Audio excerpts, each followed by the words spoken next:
Good morning. It's 8:30. Start the meeting with the Pledge of Allegiance.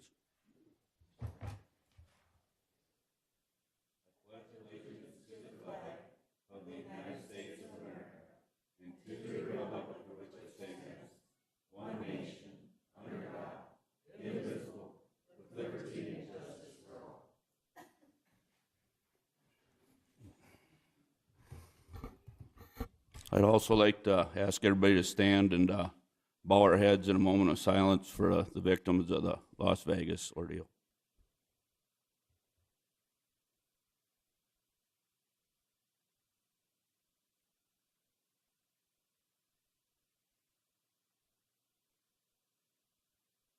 Amen. Thank you.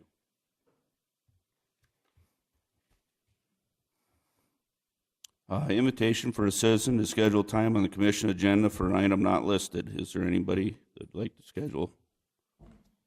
Please step forward. State your name and your request, please. Good morning. My name is Dave Miller, and I just don't want to schedule, I just simply make a comment about the OAC board and what's going on, and thrilled that you guys have the foresight to purchase that building and to make this happen, and excited about what that can be. But just a challenge specifically to you, Ryan and Stephanie, on that board to make sure that you guys do your due diligence and get the right people on that board to lead that place.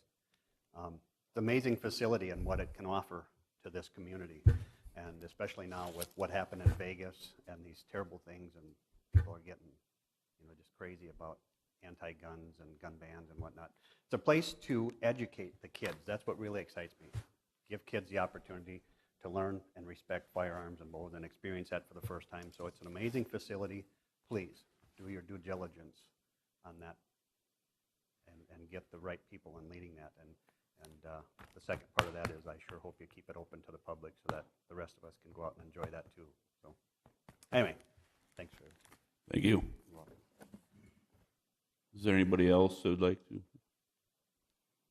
None. Approval of agenda. Is there any additions or corrections? Hearing none, it's approved as read. Consent agenda items, approval of minutes, approval of travel and education requests, approval of personal action notices. I have a motion.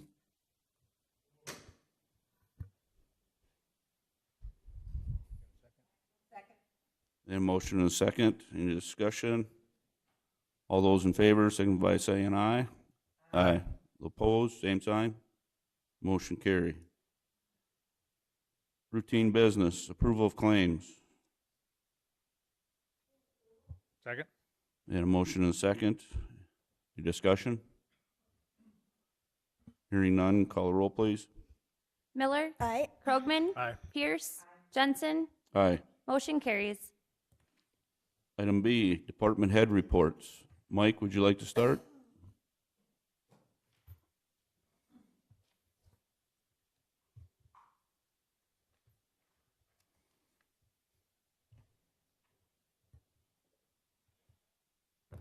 Good morning. Morning. I don't have a lot to report. I will be up on campus tomorrow from 1 to 4. I will be attending the County Legion meeting again on October 9th.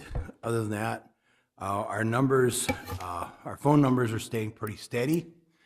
We have seen a uptick in the number of people coming in, especially for rents.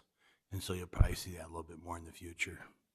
One of the things that we've heard is some of the other organizations that provide assistance in that area, their funding has dried up at this time. So we were hitting them pretty heavy, and it's kind of backed off, but we're kind of going to be going forward a little, I think a little bit more again. And so I'm hoping we'll be able to stay in budget, but that's going to be a little more tricky. Okay. Questions for Mike? Commissioner Pierce? Tomorrow morning, we have our county lean meeting, and I have been gone, so I didn't have a chance to ask you this. If it'd be possible for you to update us tomorrow on any of the statistics as what's happening with collections. And I don't know if you've gotten anything in from the state court collection. I'm sorry. But no, we usually don't get any of those particular statistics. I don't know if they go through the finance office, but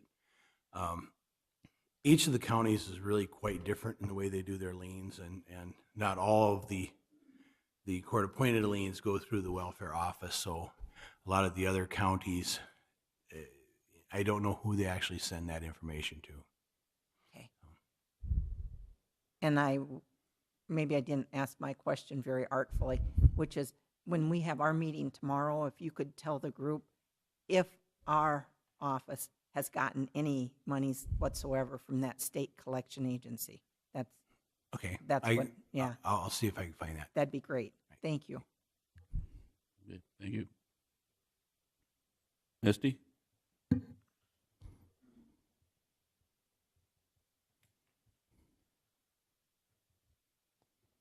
Good morning. Morning. I don't have too much for you. I just have a few things. Just to let you know, we are done spraying county roads and DOT. And we're going back and doing some touch-up, hopefully today. The weather warms up and it stops raining in the rest of the week. Next week, Mike Andreessen and Mitchell Lang will be going back over to highway, or excuse me, on the 16th, or earlier if we're done winterizing and all that stuff. It's looking all right out there. I'd like it to look better, but we can only do what we can do. We also have a district meeting in Mitchell coming up. That's part of our grant. We have to attend to that meeting and our annual meeting every year to get our grant for the next year. And I plan on going to that November 8th, and it'll be an all-day meeting. And then I'm also working on the fiscal year 2019 grant. They send them out early, but I'm working on that also. So otherwise, that's all I have. Do you have any questions? Mr. Chair, is someone from the weed board going with you? Tim confirmed he was going to Good, go with okay. us. We do have to have two people to Yes. go to them, so, Okay. but yes, Thank you. thanks. Thank you. Sonia, do you have a report?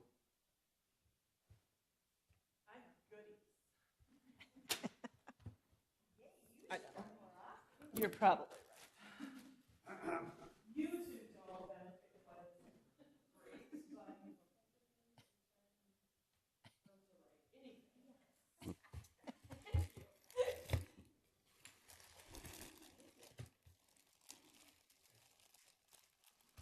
Thank you.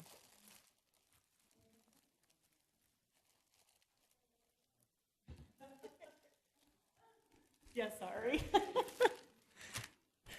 It's National 4-H Week, so in a token of my appreciation, and so that you can bleed a little green and keep your hands clean so that you keep your health in check as we enter into cold and flu season, and for being a cheerleader and a champion for Brookings County 4-H. Thank you.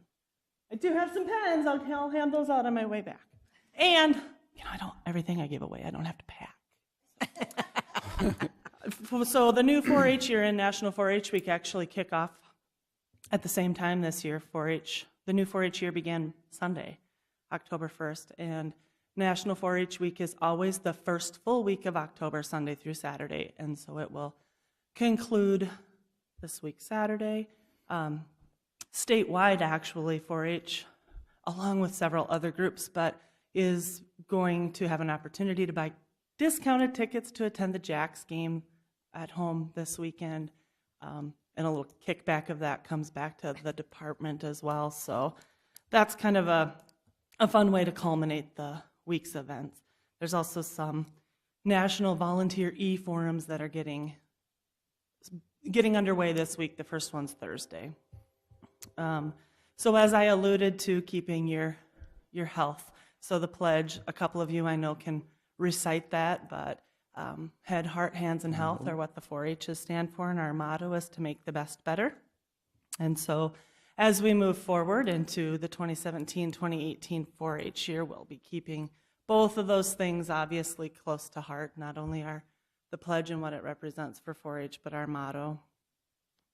Our annual conference, Extension Annual Conference, was last week here in Brookings, which is we met starting Tuesday afternoon and concluded Friday afternoon. The conference was held at the Swift Health Center. And if you ever have an opportunity at any of your conferences, whether they be statewide or national, to hear Jones Laughlin, if he would ever be a speaker you might come in contact with somehow through one of those opportunities, I would highly encourage you to take a moment to hear what he has to say. Yeah, excellent. Comes out of North Carolina, and interestingly enough, his daughters, one is out of high school and actually out of college, but the other, he showed a couple pictures in his presentation, and 4-H has done a couple things for her. Now keep in mind 4-H is different in every state to some extent. And she has gotten into cakes and cake decorating and has, I don't recall the county that they live in North Carolina, but they have the only residential USDA certified kitchen in that county for her entrepreneurial cake business, which was a result of her 4-H involvement. That, and then to the absolute extreme, taxidermy. So, yeah. So you can imagine. Other than that, we are working diligently to get our things boxed up and packed up and recycled out at our office so that we can be ready when the truck backs up mid-October to move from point A to point B. Okay. Any questions for me? Nope. All right. Thank you. Thank you. Bob?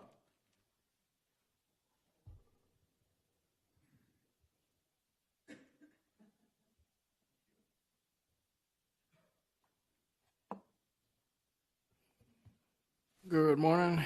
The planning meeting scheduled tonight starts at 8 o'clock. Tomorrow I'll be going to Pier to talk to the South Dakota Pipeline Association. Our federal grant was approved, and Department of Transportation released a press release on Friday, September 29th, announcing that. And our pod exercise next Thursday, I'll be back for that, and we'll plan on using our rapid tag system for that. Madera Township drainage matter. We initially had the meeting scheduled for October 10th, and then the landowner that's most affected by the actual changing of the course of the Big Sioux contacted me saying he'd be out of town October the 10th. So then I contacted everybody else, and we set on October 17th until I was informed that date may not work, but the way we're trying to balance all these federal agencies and our local agencies, it looks like October 17th at 1 p.m. is the date we need to meet, if at all possible. Mr. Chair, Yes. Bob has lined up someone from the Corps to come that day from Pier, and also someone from Huron with NRCS to travel here that day at 1 o'clock. So we did have department head evaluations planned for that afternoon at the same time, but I would ask the board, because of those folks who are planning, and it works for them to travel here on that date, to reschedule department head evaluations. I shot out an email last week about it. I'm looking at, the next couple Tuesdays, the 24th and the 31st, we do not have a commission meeting, so would either of those dates work? And if so, what time? So we're going to put the Brookings County Commission meeting as the Drainage Board at 1 o'clock on the 17th. Yes. Is that correct? You'll meet as the Drainage Board at 1 o'clock. You'll meet here. We'll start here, and then if need be, we will move out to the site in Madera Township. Yeah, But we will initially meet here. It is a complex situation. I mean, Yeah. it's not just one location on a map. They're talking culverts and everything else. That's why the Corps really wants to sit down, look at. We'll put an image up on a map and let people look at what the whole area is, and then they'll decide if they need to go out to the site or not. Either the 24th or the 31st works for me. That's good. Are you thinking afternoon or morning? My preference would be Yeah. morning. Morning. Okay, because that afternoon, later in the afternoon, well, I'll be later. I suppose I could do early afternoon. The city council study session for the affordable housing presentation is going on at that time. On the 24th? Yeah, So But- how about the morning of the 24th? yeah, that's fine. Does that work? I Yep. will confirm that with Commissioner Bartley, who's not here today, but, Get them all done in half a day. I can't remember how long they take. Yeah. yes, yeah. If we start, I think we'll plan on starting maybe right at 8 and going until, hopefully, get them done by noon. And I knew there were a couple conflicts for department heads that day anyway. Does that work better? I know, Chris, you were going to be gone. I think Mike, do you know? Does that time work for you, the 24th, for department head evals? Anybody else? Dick? Yes? Yeah? Misty? 1, 2, 3, 4. Bob? We've got all 6 of us here that have to go through I will it. so- probably be in South Korea on that date. Well, there's that. Yeah? We could convene there. Mike's You know, Mike's you going to be don't in get out of Georgia. it by being gone. Did Mike's you going to realize be that? in Georgia, and Bob's going to be in South Korea. But we will figure it out. So yeah, if with 4 of us, there'll be no problem getting it done that morning, and then we'll have to reschedule the other 2 gentlemen sometime. Okay. So with that, let's plan on 8:30 then on the Yeah. 24th, since there will only be 4 that morning. 8:30? We had 8:30. 8 a.m. would be 10 p.m. in Korea, by the way. So you're saying we can do it telephonically? No? Okay. So we'll plan at 8:30 on the 24th, and then we'll have to look at rescheduling the other 2 that will be gone that day. And how long are we blocking off for the drainage meeting? Will that take the entire afternoon? Well, I'm hoping 1 hour for the drainage part, Okay. for the meeting part, and then But then go But on then the going out tour. to the site. I Depends would- what the core decides. Yeah, I think you better mark off The 2 hours afternoon. at least. Couple hours. and I'll schedule the van. I'll work with Mr. Burke and get the van scheduled. Your guys' traverse. And that's all I have. Any questions? Nope. Thank you. Chris?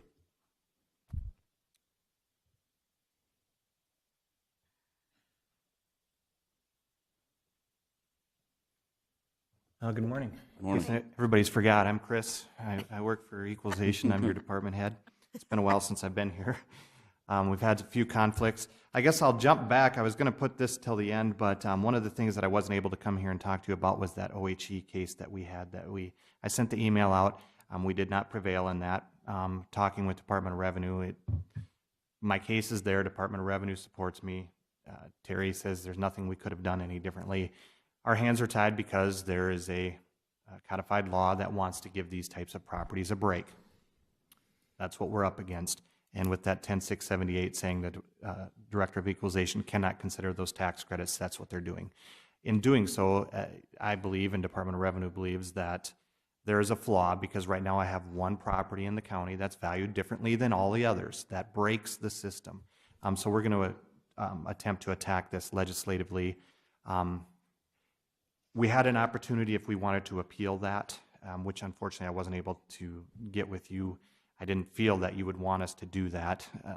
And it would have really bound our hands and Revenue's hands, because Revenue, the director said basically, if we appeal this to circuit court and he approaches legislatively, they're going to say, what's the courts doing? And then they wouldn't do anything with it. Let's wait and see how the courts handle it. So his recommendation was for us not to pursue that, but to work on it. What I've suggested that we do, and he's in favor of that, is let's remove the 10678 if we can out of the law and offer them to say, hey, let's create a statewide exemption for these properties. So you're valued the same as everybody else, but now you qualify for an exemption, and whatever that amount might be. It'll have to be, there'll have to be some research put into that. But he says, if I have a carrot to exchange with a carrot, Right. I have some good ground and traction. Yes. But that allows me to do my job the way it's supposed to, according to all the other laws. Consider the cost, the market, and the income. determine which one is most applicable, apply it uniformly and accurately, which I did in my appraisal, and she basically threw it out. With that decision, if anybody would like to see it, I believe that decision is so firmly flawed. There was actually 3 counties that had these properties, and I believe it's the same owner in all 3 counties, and the decision is a blend of all 3. I mean, she states in ours that I failed to recognize a vacancy rate, and it's in there. She stated that that she takes our recommendation for lowering the value. Well, why did I go to peer and appeal or follow through with that? I think there's 3 different cases got put together in one decision, and I'm not pleased with it. I don't think it was very professional, but that's neither here nor there. I'll keep you abreast on what happens, coming this next legislative session and working with revenue on that. Now, on to the good side of things, myself and Jacob did go to the ProVal conference, the users group conference in Fort Worth. It was a good conference, good for us again. We had 4 issues with our computer software that are not major. We have workarounds and we've been doing them, and we were able to replicate them there for them, and they're going to work on fixing that. And with that, I think they haven't come out and said straightforward, but I've talked to some of the higher ups there, and they're really close to signing on a mobile data application so we can have tablets in the field rather than paper and do our sketching and things like that in the field. So the capability is going to be there. Now, when it comes to that, I'll have to sit back and look at if it's cost effective, if we can be more efficient, if we can do that. It's tough to replace a cheap piece of paper. And one of the drawbacks, if we can do it in the field, what do we do on rainy days and blizzards when we're in the office? That's when we do our paperwork. So I don't know. We'll see when that comes. Next, I attended the IAAO conference. That's the first time I've ever been to that conference. It's the International Association of Assessing Officers. That was in Las Vegas, and I got out before this tragedy happened. I was there on the 23rd through the 28th, and the only reason I went is basically because I had a free registration as being the president of STAO. Good conference, over 1,500 people there. It was a large conference. A lot of talking, and it's interesting to meet with other counties and jurisdictions across the country. I talked with people from LA. What a difference. They've got over 2.4 million parcels, and they do personal property in California. They've got over 600 appraisers in their office. It just blows my mind, and the things that they do and what they have. I said our county would fit in a couple of your city blocks for parcel counts. With that, specifically to our office, our rural review, the appraisers were wrapping that up while I was gone. We've pretty much been to everything. I think there's a couple of appointments hanging out there yet. Now it's just finalizing the paperwork on that. But for the most part, they're starting on their building permits now, and I will be starting on mine as well here. So it's a big year for us, a lot of construction, a lot of stuff that was started last year that wasn't complete. So just myself, I've got close to 100 properties in Aurora to look at between now and, we want to know where those are at as close to November 1 as possible, so before we finalize our books on that. And with that, then we also have another week that we're taking out of there. Jacob and Reed and myself will be attending our annual school here on October 15th through the 20th. Larry and Jerry don't require a school this year, and Larry chose not to go, and same with Jerry. So they've met their accreditation qualifications, so they're going to forego school. So that's part of the things when we get with my review about my budgeting travel. I don't know that I have to plan for them, and now I find out I don't need it. I'm not going to this time. So that's where that falls into. That's pretty much it. Glad to see you all. We're glad you're still with us. It's been busy. I came home for a day and a half and then left again, and then I had, delays on the plane. I put on my Facebook page, I feel like Tom Hanks in Terminal. I was going to find a vacant terminal that was under construction and just move in. And I was supposed to be home at 5:40 last Thursday. Instead, I get home at 1 o'clock in the morning because of delays and missed connection flights and long travel time. So, but any questions of our office or what we've got going on? It's business as usual, and we'll keep plugging forward. Thank you. Thank you.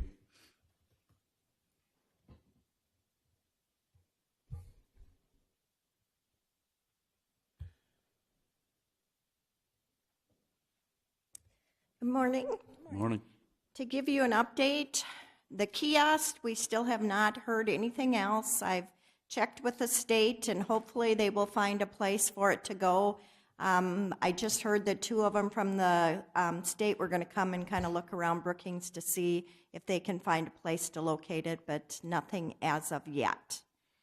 And the wheel tax should have went on the motor V system October 1st, so anything over 6,000 pounds will have the extra $1 on that, so that is taken care of.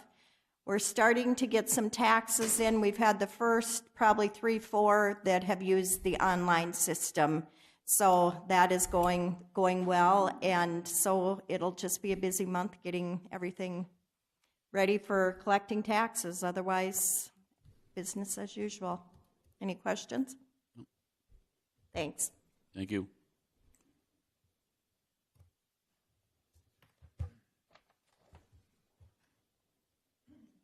Good morning. Good morning. Little history of Dave Miller back there.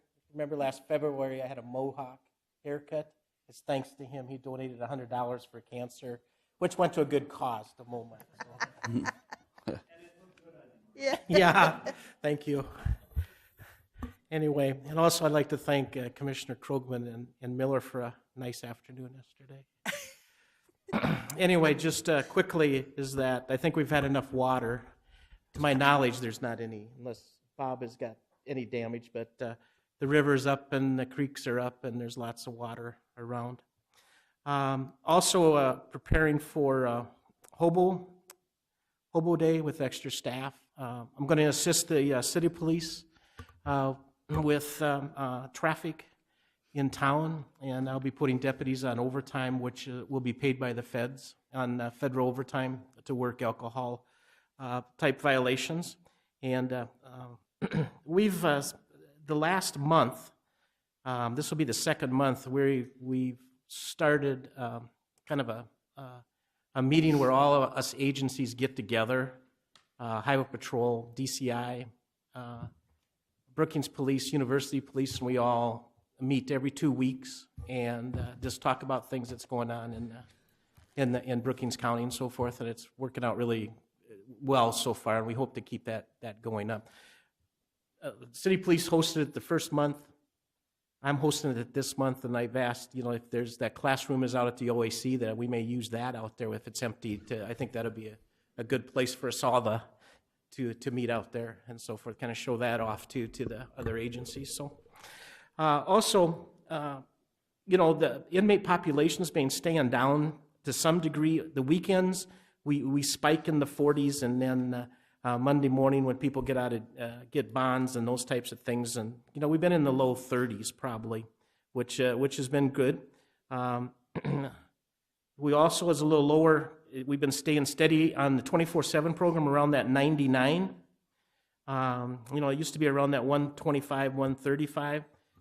I have 32 unscrambled bracelets, and have 27 that come in and do UAs once a week, and I have 7 on GPS. And I always maintain that if it wasn't for that 24/7 program, we'd have more people in jail. So that's helping us keep people out working and providing for their families and so forth. So I think that's good. I think so far to total, I think we've done over 12,000 tests this year. Other than that, I guess I don't have anything unless you guys have some questions. To expand on the GPS, is there any intent or potential to expand that program further to do what you just said? Keep Absolutely. people out of... We're trying to, we're kind of, we have to get the judges used to that we have GPS for one thing. What's bad right now is we're 2 judges down, so we have judges coming in and out, making sure that they're aware that we have GPS and those types of things. But Circuit Court Judge Stoltenberg, if he feels it warrants for GPS, he has no issues with that. And so that's keeping some people out that they're not a threat to society, but they may have some medical issues or something like that. And that's saving us money too. It's saving us per diem for food and medical costs. So I only can see it increasing. We started out with 1 or 2. Sometimes I'm up to 7, sometimes I'm up at 10. It just depends on the caseload and so forth. But So how many GPS units do you have total? I think we have at least 15 or 10 to 15. We asked for more. We went with a different company. The company that we had before was charging us for shelf life, or on the shelf. Yep, yep. And now there's a GPS company that actually the South Dakota Sheriff's Association is associated with. And so we all switched to this company, which we don't have to pay for unless they're put on the person. Okay. So, But we're not maxed with them, so we're using oh, about half. I have room for, yeah. Okay. And if I need more, all I have to do is call the company and they're here in 2 days. Okay. So, yeah. Good. But I want to use as much as we can of that to keep people out, to try to keep down expenses. But medical, I'm going to have some shortfalls in the jail budget when it comes to medical. But Vicki keeps track of me pretty good, so thank you. Oh, yeah.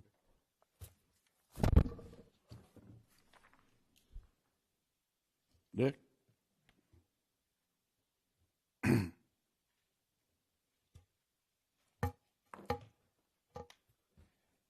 morning. Morning. Well, we picked up the signs for the Bridge Preservation Grant Program, and we'll be putting them up shortly after we get some of these other projects finished up. The 3 smaller structures will be done probably today or tomorrow. The bridge on 6 is open again, the one we did the welding and repair on, and also the preservation grant on 6 obviously is done now also. We're going to build an approach on the west side of 12 by the bridge so we don't cross it when we're clearing snow. And that will give our vehicles an area to turn around without having to back about a quarter of a mile. On the east side, we can turn around. There's 2 driveways there pretty close. So that won't be a problem. The one thing I would like to purchase, we've never had one, is a plow for a pickup truck. Currently, when we do the courthouse and different things like that, we use just a skid loader, which is a hop, skip, and a step from the shop. But when we run out to this bridge, and also if we clear other bridges, instead of, we would like to have a plow on a pickup that we could get out there quicker and also maybe multiple times during a snow event.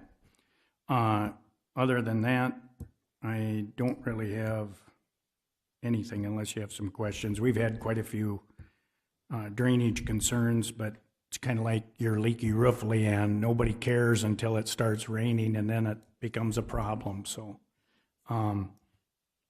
we just deal with it. So unless you Commissioner Pierce? I was on 34th Avenue this weekend. Those manholes that are being worked on, is that all city or is that us? That's BMU. That's BMU? Mm-hmm. Do you know by any chance how long that's, because we're routing people down 34th. I was just curious, how long do you know the manholes that project's going to take, or? I have no idea. All right, thanks. Yep. And I never did hear who they were going to tag as being responsible, whether, so that would be a BMU question. Yep.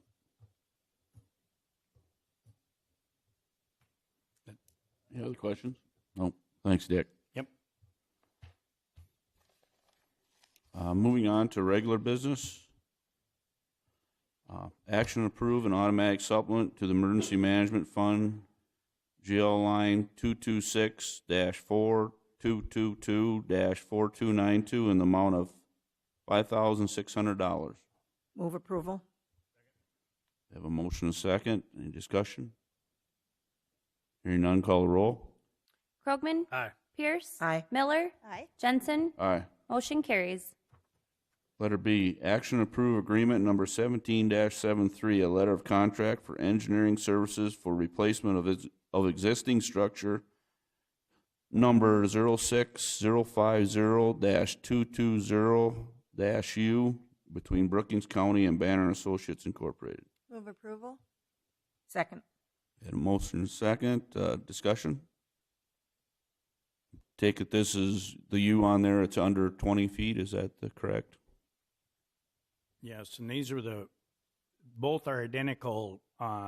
This we looked at last week on 4 and 5. The other one is down on 11 south of Sinai.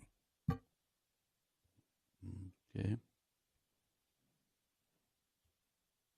Call roll. Pierce, Aye. Miller, Aye. Krogman, Aye. Jensen, Aye. motion carries. Letter C, action to approve agreement number 17-74, a letter of contract for engineering services for replacement of existing structure number 06-100-070-U between Brookings County and Banner Associates Incorporated. Move Motion. approval? Have a motion and a second. No discussion. Call roll, please. Pierce, Aye. Miller, Aye. Krogman, Aye. Jensen, Aye. motion carries. Letter D, action to approve the Brookings County Outdoor Adventure Center Advisory Board applicants. How do you want us to make motions, or do you want to discuss this? Typically, I guess we make a motion for someone, and is that how you want to do it? Would it Yeah. be helpful just to first to list we got 5 positions, right? Mm-hmm. And just for everybody listening, those positions are, I can list them. I got that'd them. be great. Pistol range, just who they, what? Move in order. Pistol range, we have John Anderson, Jim Doolittle, and Arden Siegel. From archery, we have Alan Pickard and John Ruffalo. 4-H shooting sports, we have Jerry Nold and Julie Peterson. Extension, we have Andy Dupreys, Carolyn Knutson, Sally Redderth, Dennis Willert, and Rich Wallner.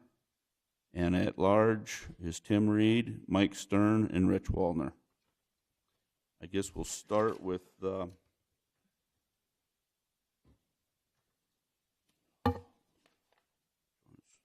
Pistol Range Committee member. I guess if I would like to make a motion that we appoint Arden Siegel, and I can give you my reasoning if you would like to hear that after we get a second. I would second that. Arden is currently a range safety officer. He has been actively helping us in our role at taking over the Brookings County Outdoor Adventure Center. It's very important how we elect these people, or select these people, if you will, because this needs to be a group who is interested in the Brookings County Outdoor Adventure Center as a whole, not just the pistol range or just the archery range or just 4-H. This needs to be a group that can work together as a whole. And Arden has demonstrated through his actions in the last 3 weeks that he can work with us and is interested in that adventure center as a whole. And so for those reasons, I would like us to appoint him to the advisory board for the pistol range. any other comments? No, I would agree. I've dealt with Arden through this whole process, and I agree with Commissioner Miller about the people that we need to have on this board.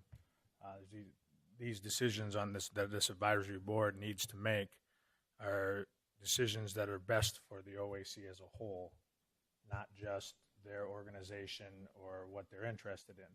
We want representation from the groups that are there. We want input, but we need people that will work together to take this facility to the next level that we all think it can get to.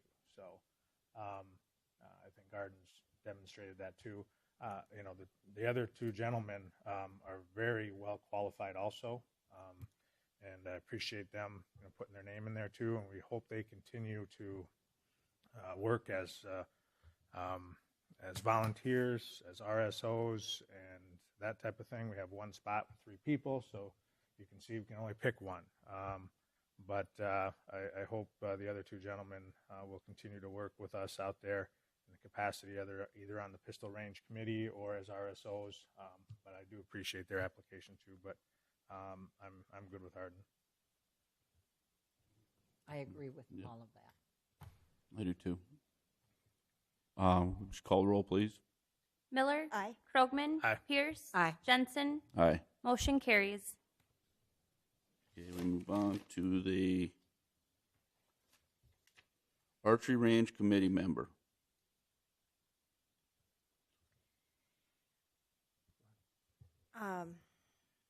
I would like to nominate John Ruffalo to that. I'll second. I have a motion and a second. John's been involved. He was at our meetings with the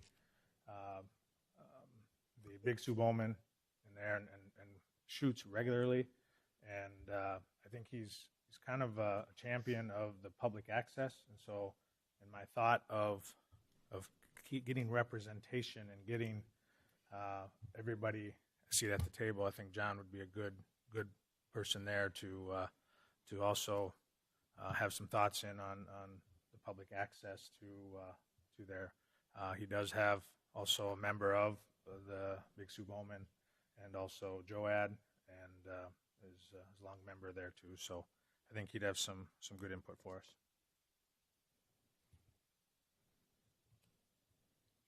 Okay, no further discussion. Call roll, please. Krogman. Aye. Pierce. Aye. Miller. Aye. Jensen. Aye. Motion carries.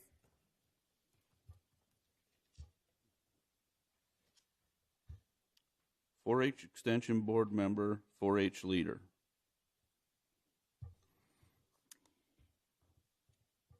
We have 5 individuals here. I guess I would like to make a motion to have Andy Dupre as the member from the 4-H. Second. I guess my thought there is Andy's been a leader in the Extension Board, been president of it. We've worked with Andy throughout my terms here, and I think Andy's a person that is a very common sense approach to things. He certainly will take 4-H into consideration on these matters, but he's very easy to work with. He's very easy to talk to, and in my experiences working with him, he's been a good person to work with on Extension, and is the current president of that. I'm not picking because I want to pick the presidents or anything like that. Again, I want people that are willing to work together, and I think Andy would be a good fit. I agree. Okay. I mean, it's impressive to have this many people apply for these positions. We could be sitting here with nobody or 1 or 2 per deal, but I mean, it's a tough decision, and I'm just happy that these people applied. So, gentlemen, call roll, please.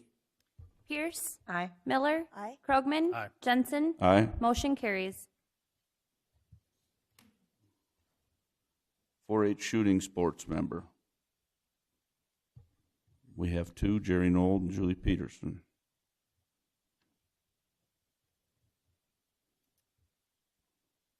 I would like to nominate Julie Peterson with she has a tough schedule because she works evenings. And I know that we're going to have a lot of meetings, but I'm hoping that we can work around her schedule somehow. As I read through the application, her application is, she would be very qualified, I believe, to work with us, and I think a cooperative person, and so I'm hoping that we can work around her schedule and have her as the representative from Shooting Sports. I would second that. I guess I was leaning towards Jerry. And he's one of the things I'd like to make sure that gets maybe some representation is there is in disciplines in 4-H shooting sports, there are archery, there's BB gun, there's air rifle, there's and then there's the 22, and Jerry has been an instructor for the 22 for rifle and pistol for a long time, and would have some ability to work with that range portion of it too, as far as the 4-H part of it. I guess that's who I was kind of leaning for, and he's been involved for quite a few years. But I guess what everybody else thinks too. So I'm not going to be stuck in this one at all either. So I would just say that as we went through this process, that Jerry Nold was at each of the meetings, and maybe Miss Peterson was, and I just didn't have a chance to meet her. But Jerry was actively involved. He came out and did the tours of the OAC.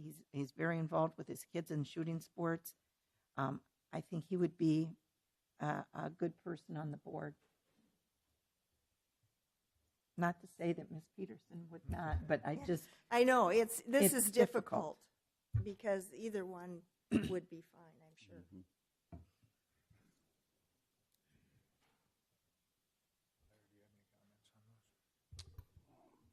I agree. I mean, they're both well qualified.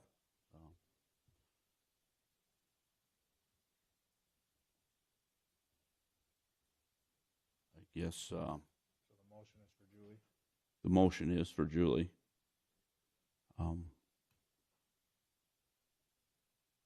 Won't you just call the roll, please? Pierce, No. Miller, Aye. Krogman, No. Jensen, Yes. Oh, no. Stacy has to vote. We never tie, but of course, usually we have 5 people.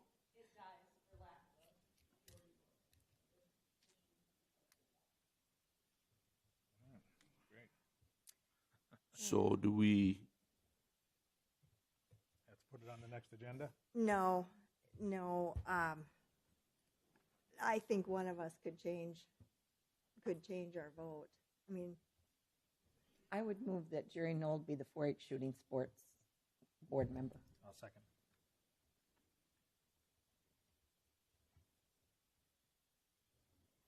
a motion and second? Call the roll, please. Miller, aye.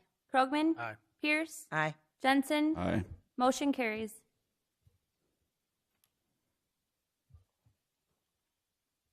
Community at large member. We have 3, Tim Reed, Mike Stern, and Dick Wallner. I would make a motion that we appoint Tim Reed. Second.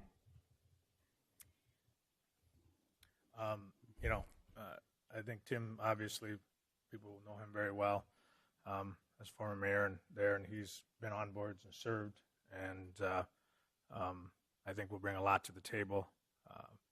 He has the ability to chair down the road. He has the ability to make good decisions, which he's had to do and demonstrated through a majority of his time here in Brookings. So I think he'd have a lot to add. I don't think he's I think he'd be an advocate for the public also, because I don't think he's involved with any of the other groups, and I guess that's kind of what I'm looking for. Doesn't mean the other ones couldn't be either.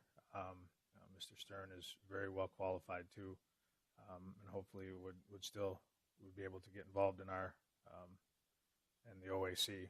But I think Tim brings a lot to the table.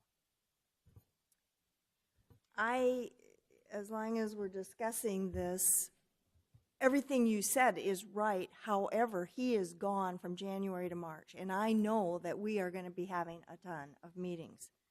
And so for that reason, I guess I would rather see Mr. Stern on there.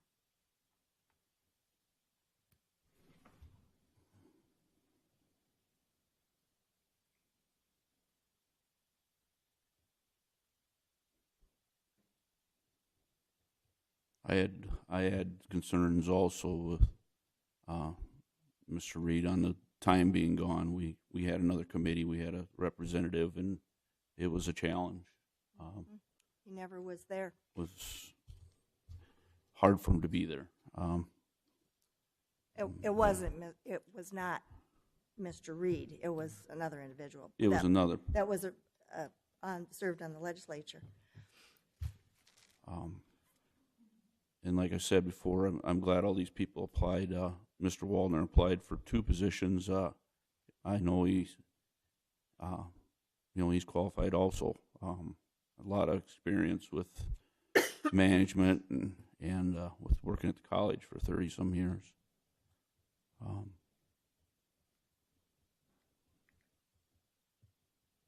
As we have a motion and a second, so call the roll, please. Krogman, Aye. Pierce, Aye. Miller, No. Jensen,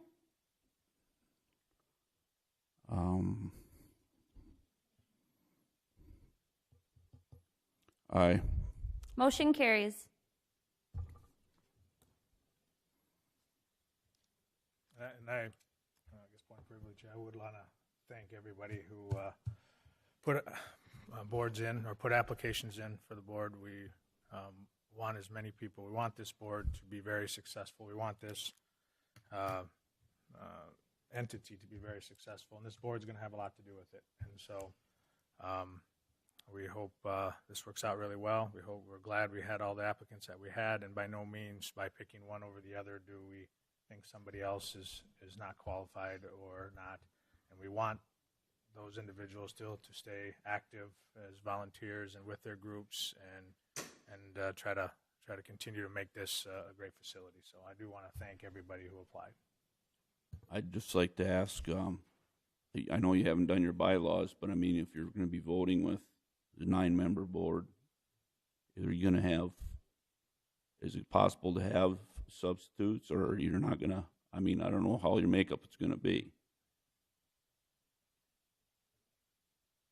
Kind of depends. We really haven't thought about it But as much as that. It seems like most times you have your substitutes. It's more for an appointed person. Like, for example, Game Fish and Parks has their appointed person, and then they would have a substitute if somebody couldn't make it, just like we would have. I'm not sure the applicant ones pools here that we would have alternates. Okay. But the thing about it is, too, is these meetings are open to the public. And so anybody can go to the meeting. Obviously, these members will be voting. But anybody can go to the meeting and put input in, and we'll have ex officios there, too, that we will depend on for input and for leadership and on their programs and stuff. So doesn't mean that if you're not on this that you can't come to this and have input and discuss what's going on. We would rather have that so everybody understands the reasoning behind decisions that are made and not just heard from other people why stuff happened. And we want this to be open. We want people to understand the decisions that are made and why they're made. And so whether you're on this board voting, we would invite anybody that wants to go to the meetings to go to the meetings.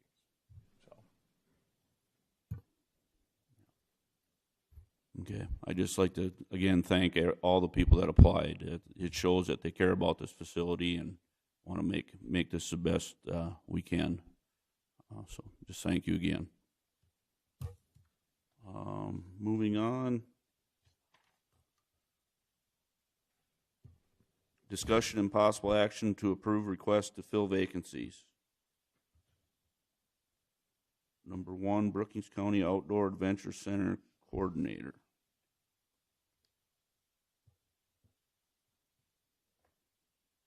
If you've had a chance to look through the...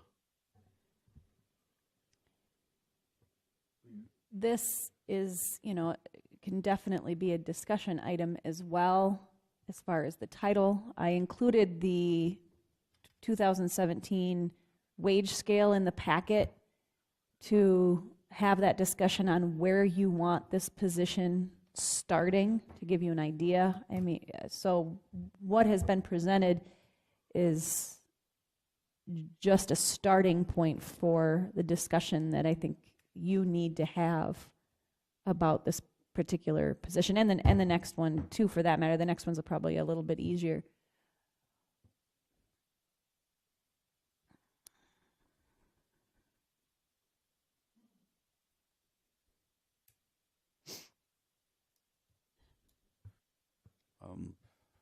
The only, I believe, the wage grade is an E11. That it was just a starting point. That is up for discussion and can be That's changed before we post this position. That's exempt status. Yes. I wonder on the job description, I know that we've talked about the grant issue for the OAC. I just wonder if that shouldn't be part of the job description. I know that we're hoping that First District would do whatever we needed on that, but part of the public process is looking for some of those monies and being responsible maybe for identifying some places where we could be doing applications or whatever. Or do you think that would fall under performs other duties as deemed necessary?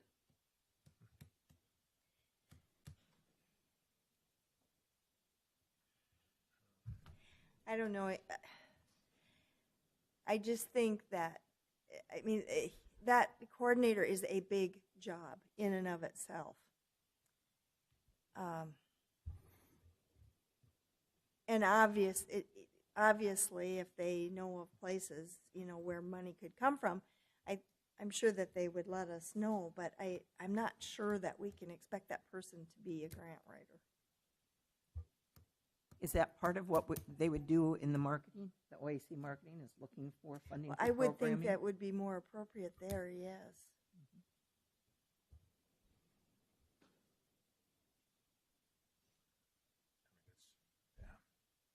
Grant writing's It's tough. it's tough. It is tough. I just don't think the coordinator can. I would rather, I guess, have the advisory board, look into that, look into the grants, have them look into it, but to ask that person to actually write that grant, I think would be difficult. That's why we pay First District, and they know how to do it. If the coordinator would research and find them, then you could have somebody That's do your that. grant That's it. writing. Investigate, research, whatever, identify grant possibilities. Mhm. Yeah, that sounds better to me.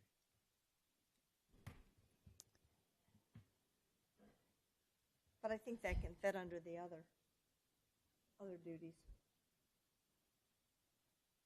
What about the title? I'm going to change it to Brookings County Outdoor Adventure Center before this goes out officially.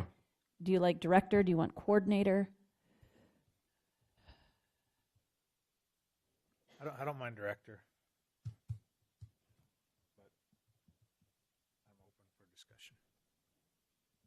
Director's fine. That's fine.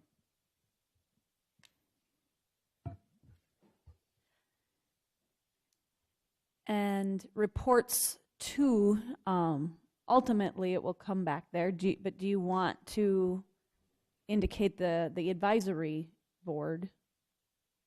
I mean, but note though that this position will be, if you make it such, I think it would be considered a new department head within Brookings County, and an additional evaluation at the end of each year, as we do with the other appointed department heads. And that ultimately comes back to this board to handle. Supervision received. We could change that wording to include the advisory board and then also the county commission. We could do both. Jeez, I'm not sure I'd apply for that position if I had to answer to all those people. But it's no different than Misty has a weed board. Mm-hmm. Sonia's not a county department head per se, but she has an extension board. Bob is responsible for the Planning and Zoning Commission. Yeah. So there are a number of department heads now that also deal with boards that they are responsible for and responsible to some extent, as well as the commission. So it really isn't a stretch for this position either.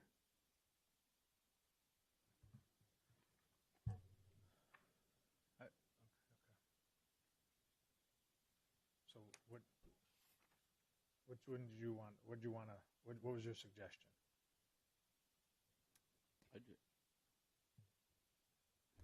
Because he's gonna be, the person would be attending your meetings, As kind of an ex officio. and would we want him coming here and giving a report, or are you guys gonna give us a report? You know, with his department head, he should really come in and give a report here also. I think it could be both. I mean, that's what Bob does. Bob comes in and reports on the Planning and Zoning Commission items.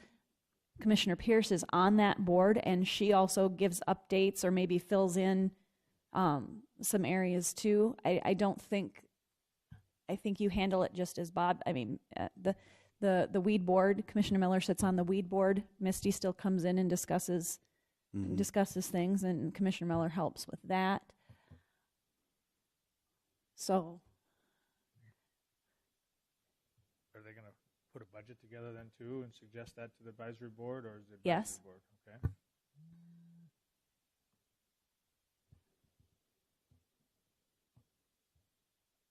maybe we just look at, I can go back and look at, you know, how the weed and pest supervisor, or maybe what Bob's position looks like, if it references that other board at all, and just mirror what those other positions that have other boards that they are responsible for as well.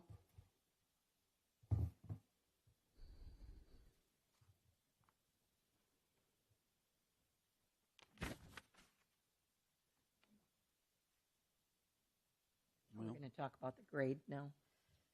It's 9:30, I think. Yeah, I think we can maybe break and do the 9:30 and then come back to this. Okay.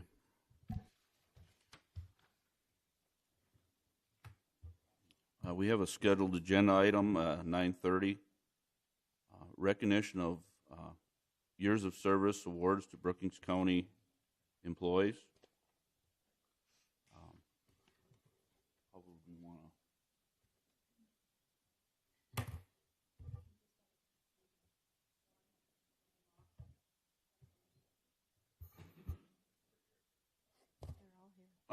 We were at state convention 2 weeks ago, and these people were recognized out at the state convention. I thought it'd be pertinent to recognize them here at the county level. We have 25 years of service. Jeff Anderson with the Highway Department. Lori Schultz is a senior finance assistant, and we also have Susan Vanderwall with the Brookings County 4-H program assistant. I'd like to have them come forward, and I'll present them with their certificates.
I would like to thank all of you. 25 years is no easy feat in one job, and it's very obvious none of you are millennials because you don't job hop. And thank you so much for all you've done for the county.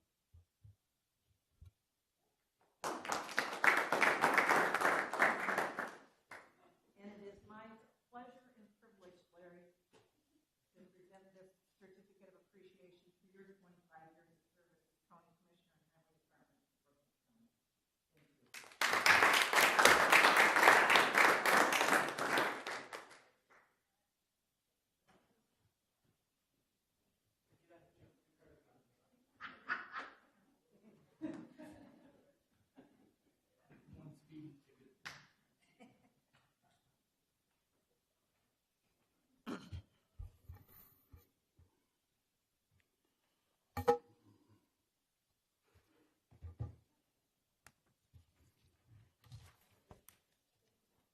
Okay, back to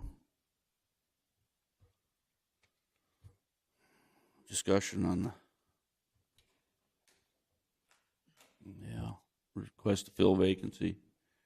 Back to discussion. I myself think that this position might be better suited to a grade 10 than a grade 11. And I'm only saying that because I look at the chart, my form just turned off, but when we look at the level of responsibility that our other department heads that are at E11, I'm going to use equalization as an example.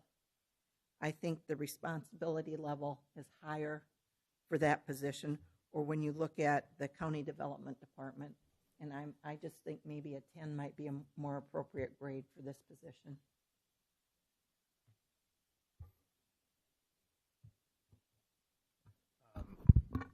I guess I would agree. I was actually thinking about a 9. Was probably about where we would start. But I would be okay with that also. But I mean, I'm fine with the 10 too. But I agree with your rationale, exact same thing. Most of our department heads are at 11, but I think their responsibilities are greater than what we're going to have here. And so, you know, I'm not sure. I guess I'm not comfortable going right at 11. The only area I'm concerned is the amount of hours you're going to expect this person to work at the facility, because it is exempt. So Exempt is salaried, right? Right. Right. And they have some flexibility, and department heads have some flexibility in going and coming and going. Yep. So I think I agree with you. I certainly understand that, and that's, you know, I would like to keep them exempt so they have that flexibility, that if they're at 7 in the morning to do something, that if they need to leave at 3 o'clock or 4 o'clock, they're able to do that. And I like that flexibility with this person. But I also think we need to then make sure that we have part-time employees available to cover that this person isn't working 60 hours or 50 hours consistently on a weekly basis, and we burn somebody out and then we can't find anybody. So, you know, I would like, you know, we're going to be talking about part-time employees. We're going to be talking about possibly sharing a full-time employee. And I think that it's important for us to make sure we follow through on that, on this position, to make sure that this person's not consistently working overtime every week. Yep. I would agree with this grade 10 too. I'm with a 10 also. I don't want to start nickel and diming this person because it's going to be an important person in the success of the Brookings County Outdoor Adventure Center. So I guess I'm fine moving it to a 10, but I'd rather not go down to a 9.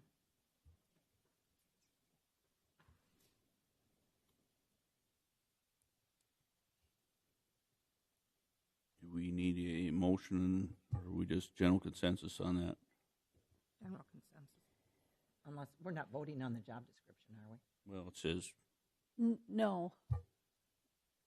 No, we're not voting on the job description. We're voting to approve the request. Yeah. But we want to clean this job description up before we post it. And so we're going to make the decision on this hire, correct? Yes. I would think that's up for discussion, but I would believe Commissioners Miller and Krogman for sure would be in on the interviews of this position, being on the advisory board.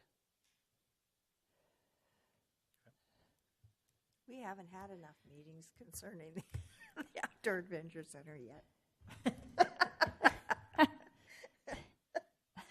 So I just want to, can I clarify a couple of things? Did you want some language in there about identifying possibilities for grants? Just that? Yeah. And then I don't know if there was any budgeting language we could put in there. Just responsible for, creating and managing the annual budget for that particular department, language that speaks to that. That's in there? Okay, yep, budgets, okay. and a 10. Is that where we're at with the wage grade? Yeah.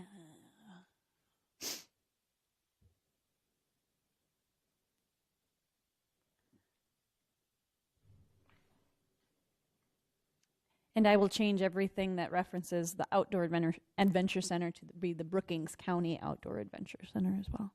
And then the reports too, we were going to mirror what we have for weed. So, okay. That's all I needed to know about that. So now it goes back, I guess, to the request to fill vacancy for the position. We do 'em each one separate then too. Number one, Brookings County Director. I have a motion. I had a motion second. So moved. We already did. Did you? didn't we? I don't No? think we did. I don't think we did. Okay, I make a motion. and I'll second. Had a motion and a second.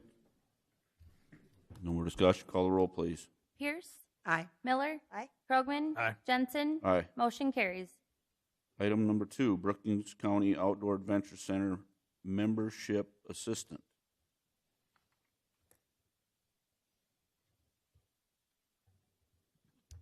And this would be the part-time position, mostly nights and weekends, but I think we could leave that up to the discretion too, as, you know, if the director feels they need to be there on a night or weekend, maybe some of that part-time staff could possibly fill in too, but mostly what this position would be hired for would be for evenings and weekends to run that front desk. And I think we kind of had that discussion yesterday with Commissioners Miller and Krogman about how many we need, and I think we maybe look, the hours are what the hours are, those nights and weekend hours. So we would have that one person, we wouldn't have more than one part-time staff on duty unless there was some event that needed additional staffing. So I don't think you need to necessarily limit, but yet limit how many that you can hire into this position. But however, you still want to give those people the hours. If they want the hours, you want to be able to provide them with the hours to keep them in the position as well. You don't want so many that only everybody gets 2 hours a week. So I'm thinking maybe 3 to start and see how that goes. Does it say part-time somewhere on here? Am I missing that?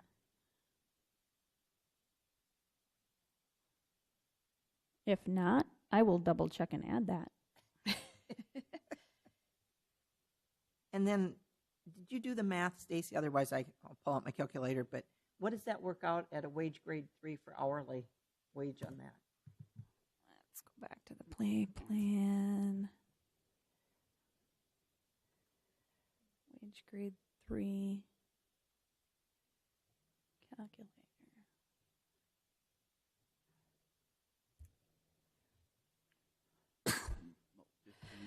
About 14.95.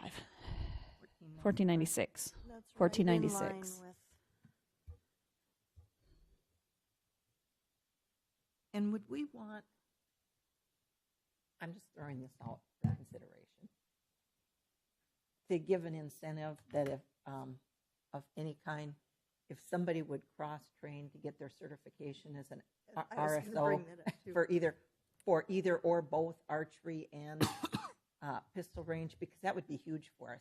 Because then when those archery people walk in the door and we don't have an RSO, this person could help. And I just think that could be an incentive.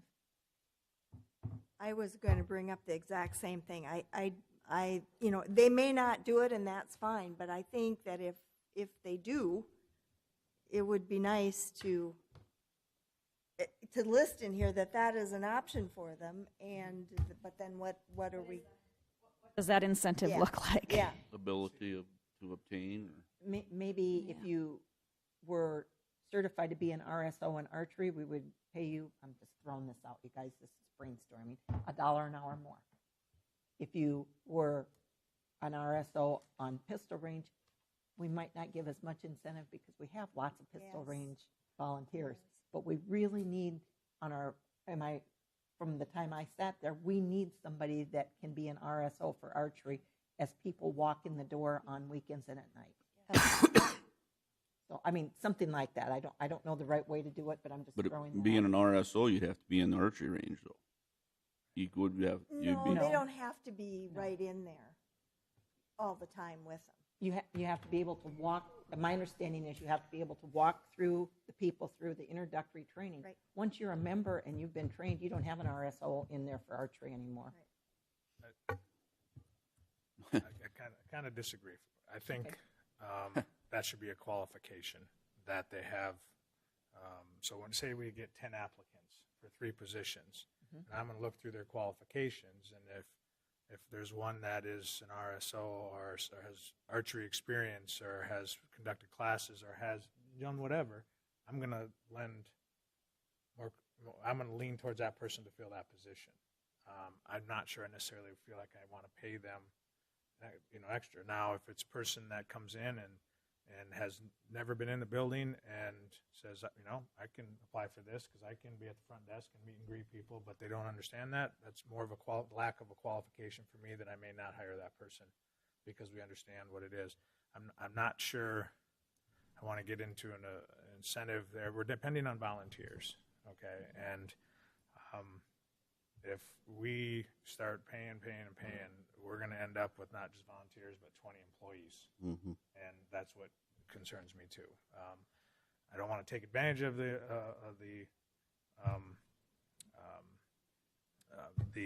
volunteers by any means. They do it on the goodness of their heart and that kind of thing, but I also don't want to undermine them either. So If we were to take that approach, would you want to put in the description qualification for appointment that preference would be given to people with certification in archery? I would be fine with that. Or, I mean, At least that, because otherwise, I feel like you're going to have people apply that are not. Why would they be certified? These are part-time, and on the archery range, which is different than the pistol range quite a bit. Those volunteers are asking if they're going to be paid to be range safety officers. Unlike the pistol range, they just go in and do it. So I like Commissioner Pierce's idea because I think we stand a better chance of them going ahead and getting certified. Because I don't think you're going to have a whole bunch that are certified that apply. Or we could say under the on the qualifications, we could say preference given to applicants certified in archery or willing to become certified in archery. willing to. I could live with that. because I worry that if we require that certification, I mean, it might knock it down to 1 or 2 people. Right. Where there might be some other qualified people that are saying, well, I've shot bow, been through the 4-H program, but I just have never taken the time to get certified. Does that mean I can't apply? And so, I would like to see those people that are interested in the facility that may not have, been involved before and are willing to step up. So I'd hate to get this part-time position too narrow. But that's where I kind of just wanted have skills in archery and that kind of stuff, or is aware of, I don't know how you explain it, but has knowledge of the facility, has knowledge of archery, or has knowledge of the pistol range, that would maybe lead us to a bigger pool, which then us as a commission can decide who we want to hire based on their qualifications. And if there's somebody that has been there a lot and been there and said, I want to work part-time now there, we can get them. But if they don't have that certificate, I'd hate to say that would be a reason not to hire them. And that's why our full-time person that we have right now is certified in archery so that he can do those things when nobody's there for the archery. But I would say range. this, there's people that can certify those levels. I mean, there's a lot of people in town that can have those classes and get those certifications. Even the person that's there right now can do that. They can teach those classes and certify people. So I just don't think we need to have that on there. But if the majority does, that's fine too.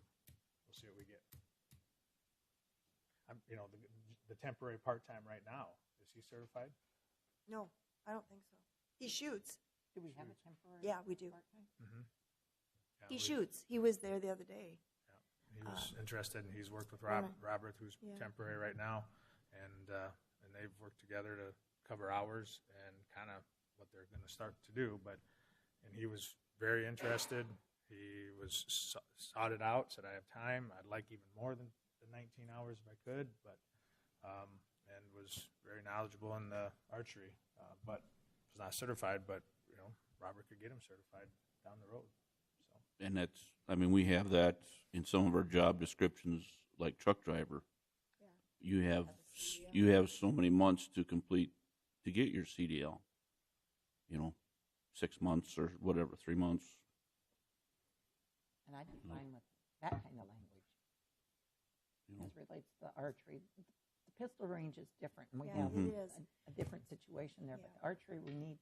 And I think if this person's going to be working with our programming, which if we're having an event, they would be, and it's most likely going to be an archery event, we would need that.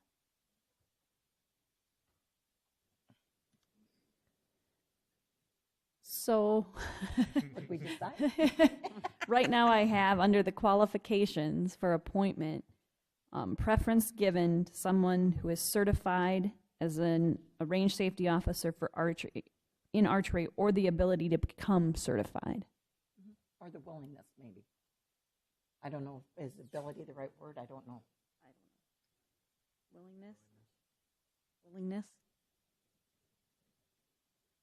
Willingness to become certified? Okay.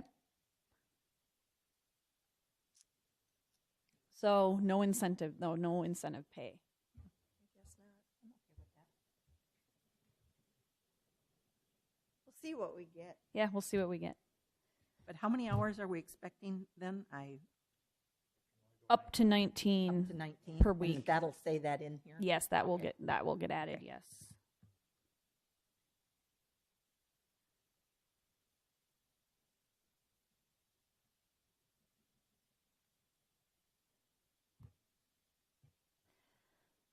Okay. We need a motion? Yes. Okay. I'll make a motion to approve with the change. Second. Motion and second. Call the roll, please. Pierce, Aye. Miller, Aye. Krogman, Aye. Jensen. Aye. Motion carries.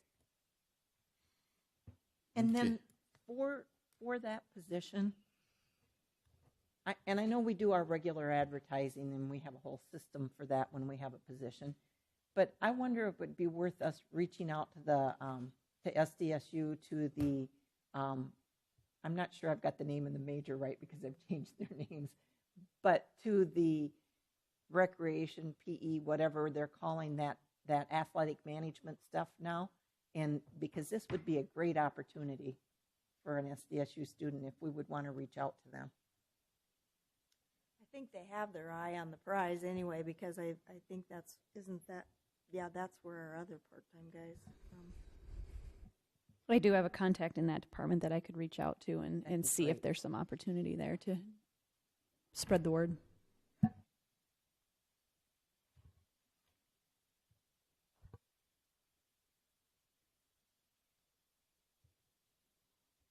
Good. Letter F, action to approve a request to fill vacancy for deputy state's attorney. Do we need an office in there? Or? This is due to the resignation of the current deputy state's attorney. So this is not a new position. This is looking now to fill. Brittany McKnight has resigned her position effective December 1st. When did that happen? Yeah. Okay, we got an email. That's okay. I thought this was the other position. Yeah, didn't we approve another position for next We year? did, and That's that what I we're thought working that on a email job was. description for the position that will begin January 1 in the state's attorney's office. That is a different office manager position. This is a request to fill vacancy due to Ms. McKnight's resignation. that we want to get moving on and get filled as soon as possible. That other position is coming. We're working on job Okay. descriptions, and it will come, and we want to get that done and hired and as well and in place by January 1. But we have some time with that yet because that can't start until January 1 due to budgeting.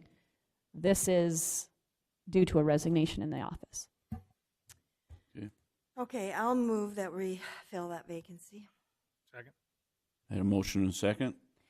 One other thing too, they would like it filled. If possible, this is the most, I guess, wonderful time of the year for our office. So we are extremely busy with the fall. Abby and I, as mentioned, we work every weekend, every night. We just cannot possibly take on the role that she has with the juvenile court ANN's involuntary commitments. So our goal is to have someone in place middle of November, if possible, and it may not be possible to find an applicant that is qualified and someone that would fit our team, but if possible, to have the person online in November so that we could have them cross-train with Brittany before she leaves for her new position.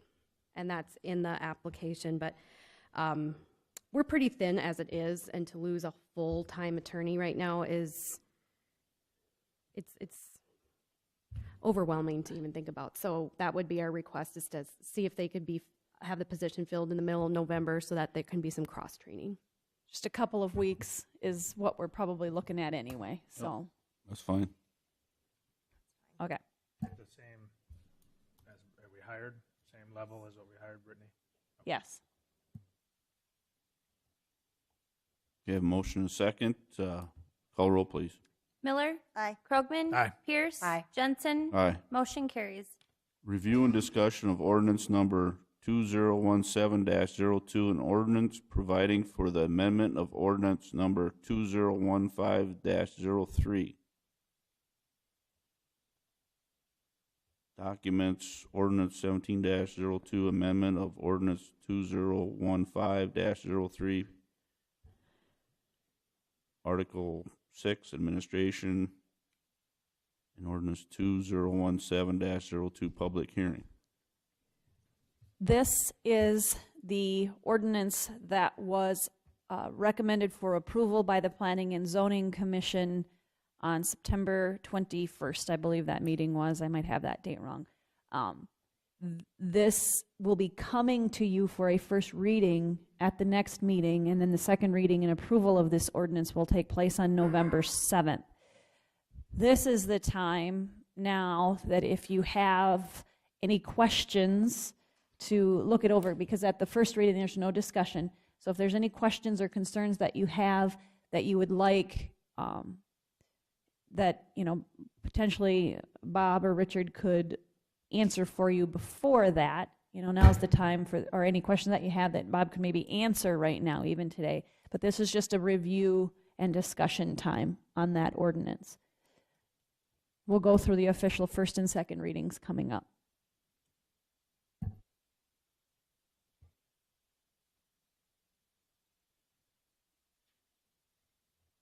Do you have any comments on this?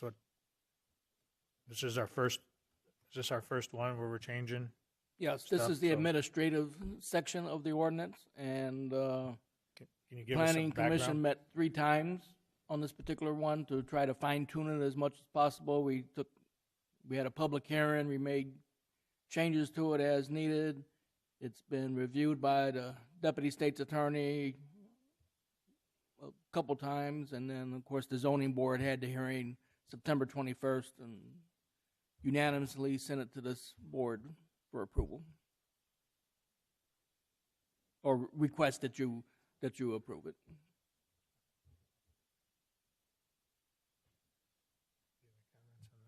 I do have a comment, and I've tried, as we've been going through this process, every now and then to tell you guys what's going on and what the major issues are that are coming up in our public hearings.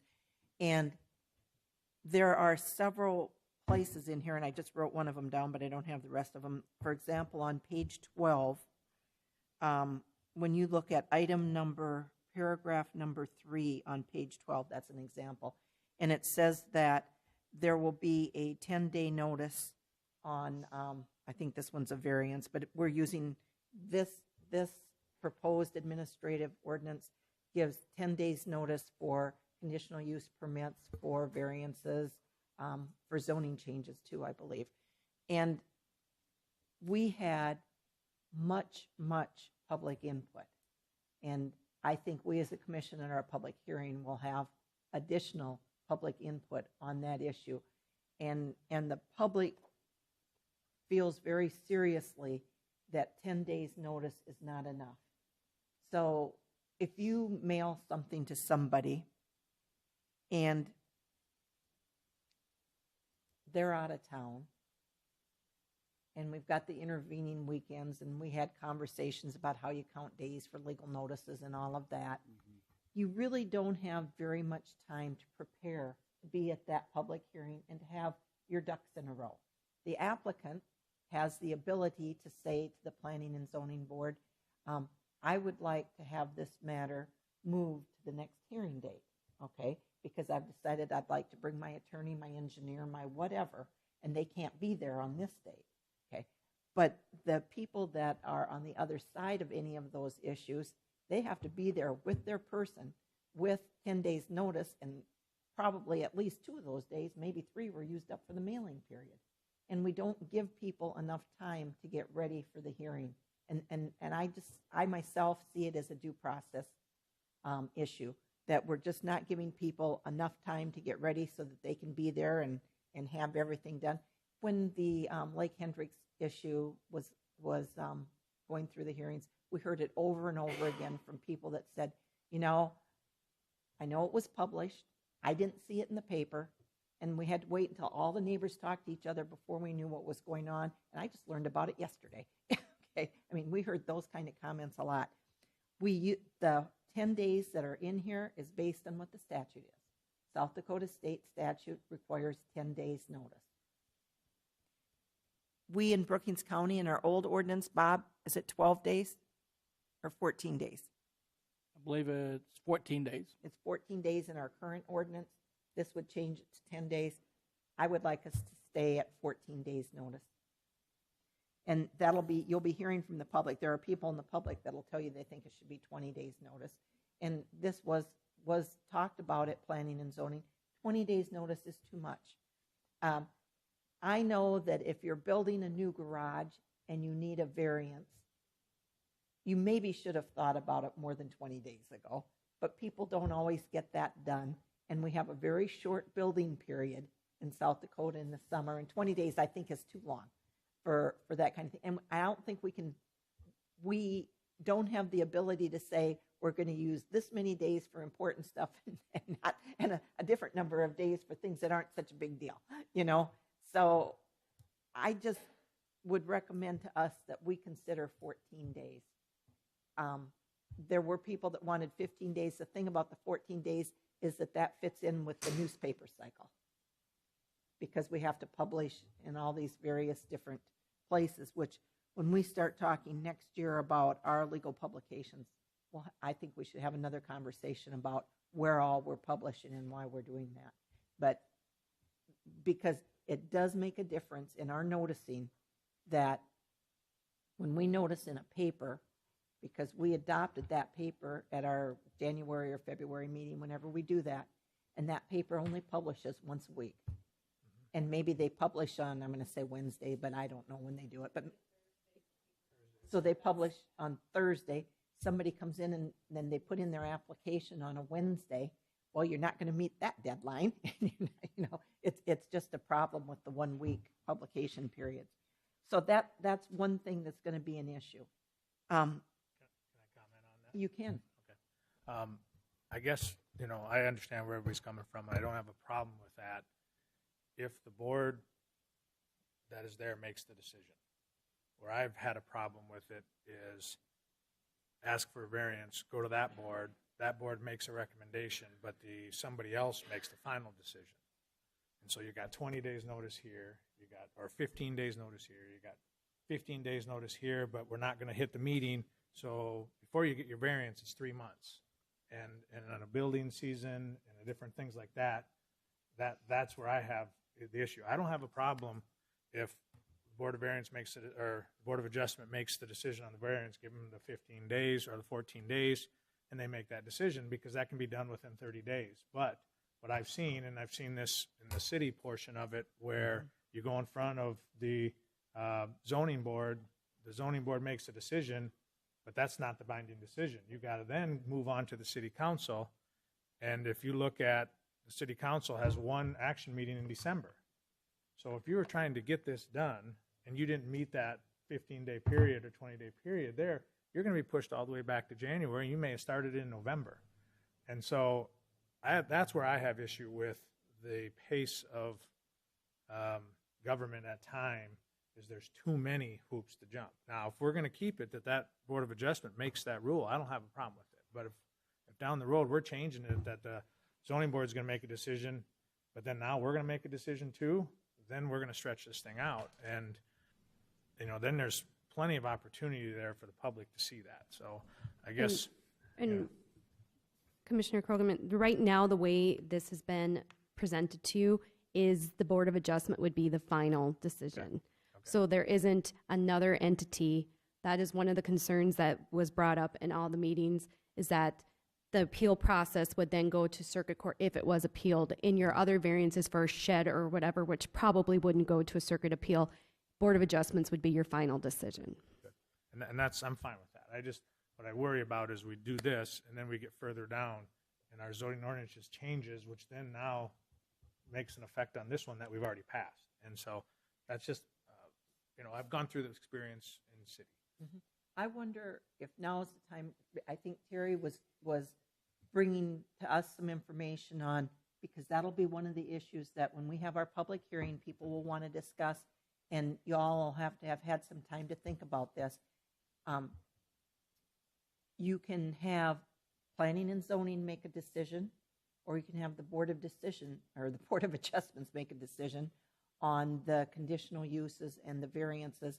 And how that appellate procedure works is what all this litigation throughout the state of South Dakota is all about. And The way the ordinance has been presented to you, we would be in compliance with South Dakota state statutes.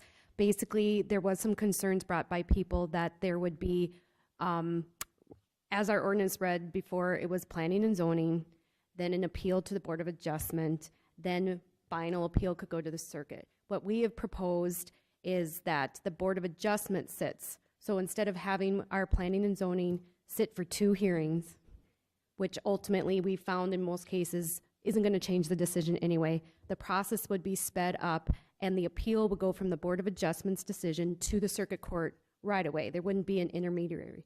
People asked about maybe whether the commission wanted to sit as the Board of Adjustment. I just think that the way it is written is the most efficient and best way. They have the people volunteer for these boards. They're going to be hearing this. The appeal process then would go directly to the circuit court, which is a local court of appeal. It's not in Pierre. It's a circuit court judge. It also, with the way it is heard, doing research, it's more efficient. The circuit court can take the decision of the Board of Adjustment, all of the testimony, and make their decision on a writ instead of having a de novo hearing and having to hear the process over again. So it's more efficient. It's, I know that there were some concerns, but I just think that this would be, like you said, with all the delays in the building season, the most efficient way and the best way to review the hearings for the circuit court judge as well. He's not hearing everything over again. He's looking at the decision and seeing if we acted reasonably. Not, did we abuse the discretion as the Board of Adjustment, not hearing the case all over again. So that would be beneficial to the Planning and Zoning Board and the applicant and the petitioners and the respondents. Is that the way that most of the counties handle it? It varies. It does. Varies. There's some smaller counties where you guys would sit at the Board of Adjustment. There's some that have 2. They have a Planning and Zoning Committee and a Board of Adjustment. Do you know how Coddington does it? They're doing it the way they're doing their amendments to do it like this. Okay. And that's what First District had approved. Yeah, okay, all right. Would it be possible, Bob, for you to get to Stacy that chart that shows how all the different counties do it? It was handed out at our last meeting. and Stacy could disseminate it to all the commissioners so that they can look at it. I think what we probably need to do is request a chart from First Planning District. That chart was made by a citizen. Okay. We can request that First Planning District gives us one with I mean, I can give her the chart that Planning Board got, but I can't verify anything, the accuracy of it. Right. The issue is of the 66 counties in South Dakota, maybe, I don't know if it's half, Bob can tell me if I'm right on that, don't have zoning, okay? 22 counties do not have zoning. Pardon me? 22 out of the 66 do not have zoning. Okay, so 22 don't do it the way we do it because they don't have any zoning rules. And then it's kind of a little bit all over the board. What the issue is for our constituents, the people that come to the public hearing, this is the question that they're going to ask us, is why on these important decisions are their elected officials not the ones making the decision? Why is it a board that we appoint as opposed to us making the decision? And that is the policy issue that you'll need to think about between now and the time that we come up for our public hearing on that. The other issue that's not in here that I would like to make a pitch for and have you think about is on conditional use permits. Right now, the way our ordinance is written, those are fully transferable. You can sell to anybody you want. You have an applicant that comes in and they apply for a conditional use permit, and a lot of times what the Planning and Zoning Board, or the Board of Adjustments it'll be now in the future, what they decide is based on the reputation and qualifications of that applicant. Then once that person has the conditional use permit, they can sell it to anybody they want under our ordinance, and we no longer have the ability to control what's going on. And for a little conditional use, it doesn't make any difference. But for some of the bigger conditional uses and maybe our concentrated animal feeding operations, the producer may make a difference. That could make a difference.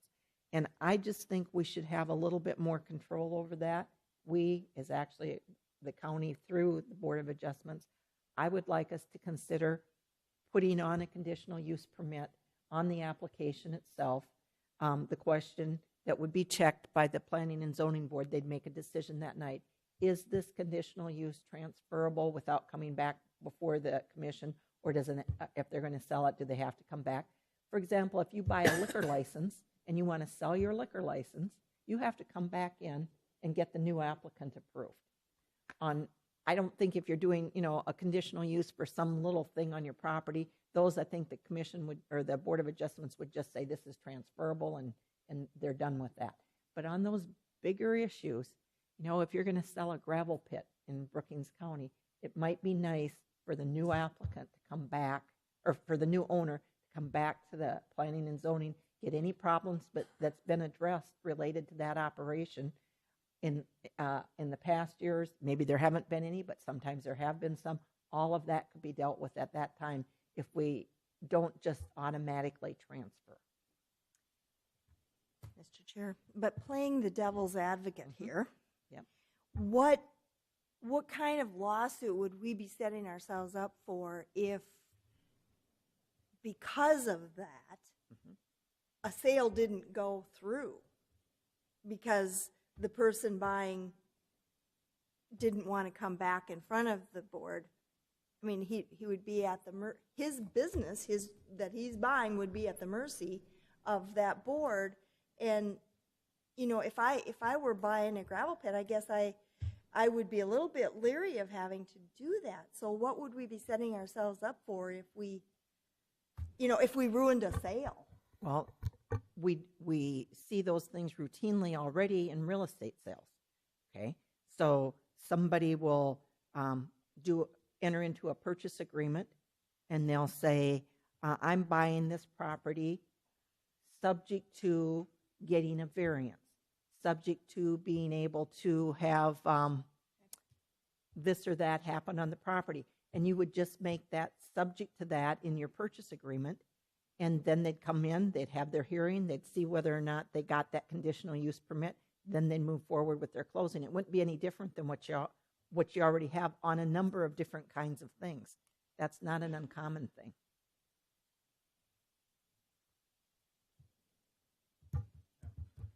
I agree. The only thing I do worry, I understand that affect a large amount of public, that we got to make sure that they're following the rules, and who's getting that is a person that's going to run it the right way. I can understand that, and you can make a contingent upon that. But I sometimes unintended consequences happen when we're making a rule for one group that then now all of a sudden says, I can't sell my property because I got a variance on my garage and it's not transferable to this person. And It wouldn't apply to variances. okay, conditional use. Sorry, Conditional use. And now something that is as small as something on a farm act, of being able to do that kind of stuff, now becomes under scrutiny. And that's what my concern is when you put something to try to protect something else that has unintended consequences for a different area. And so, I'm open to thinking about that or doing that, but that's when I see these, that's my first thought. My first concern is, what is that going to problem for some other person that we've not thought about, or considered. So, but I do like the idea of checking something that says, is this transferable or not transferable? That may take that issue away with a smaller project, saying, you know what, if you sell this, you can sell it. It's not a big deal. You're not making any detriment.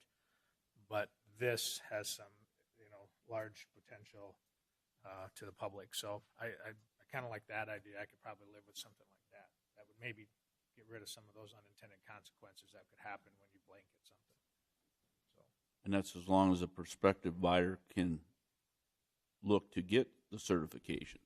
Right, they can make they could. Can come in can the prospective buyer make those applications to obtain them before he purchases? They can put that in a purchase agreement and do all that process ahead of time, so they know it before they close on their purchase. Yep. The only question I had, back to the 10 days, 14 days, 20 days, what's the recommendation of the zoning board? Is that still 10? The zoning board went with 10.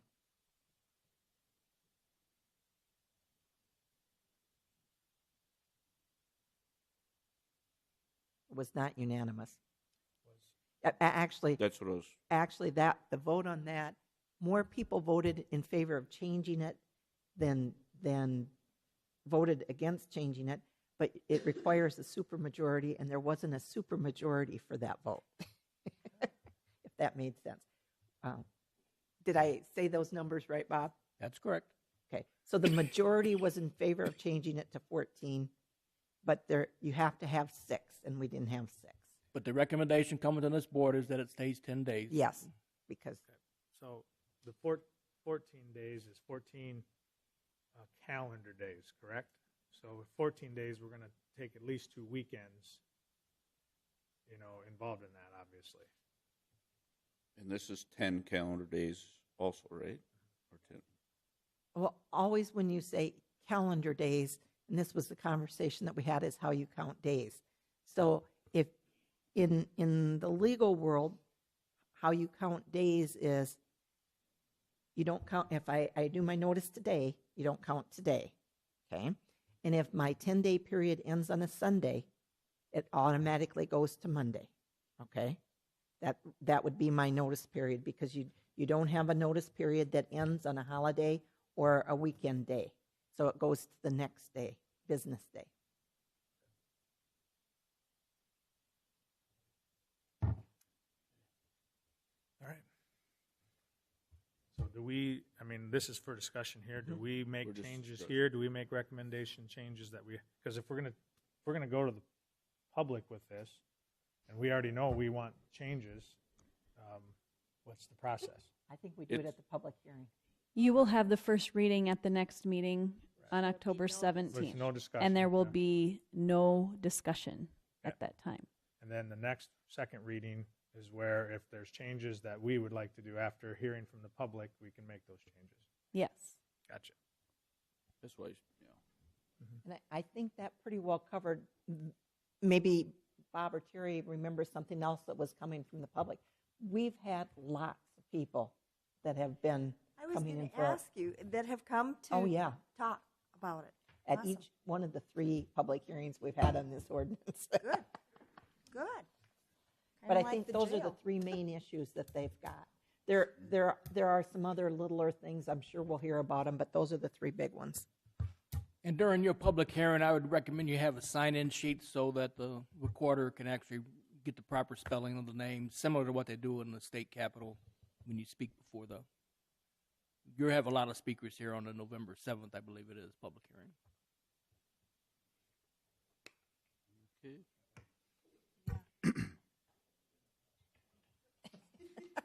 Moving on to item number 9, Commission Department Director Report.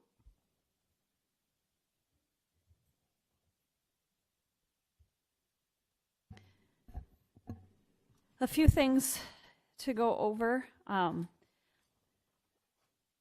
first thing in my report is I'm looking for direction from the board to authorize the health stipend. We've done this for a number of years now in the past, up to $100 for employees who participate in the health screening that is going to be taking place at the health fair coming up on October 12th. Is that something that you'd like to see continue? There's criteria set, and they get $10 if they meet this and $20 if that, and it's up to $100. And typically we've had 35, 40 employees participate, and I think the department heads are always on board with that too. So, yes? Okay. The Brookings Register is doing a special publication for the Brookings Health System on the completion of that renovation in addition to the hospital. And I had attached a flyer with some pricing information on it, and they are wondering if this is something that the commission would like to have an ad, or not an ad, yeah, well, an ad in, since we provided funding for this project.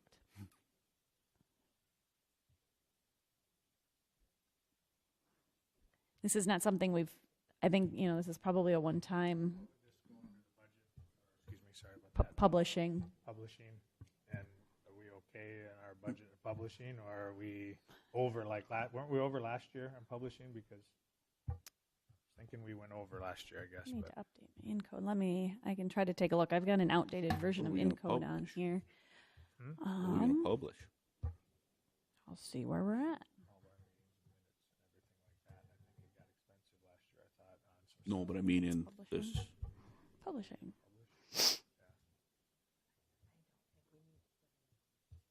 We're okay. We're at we're in good shape with publishing.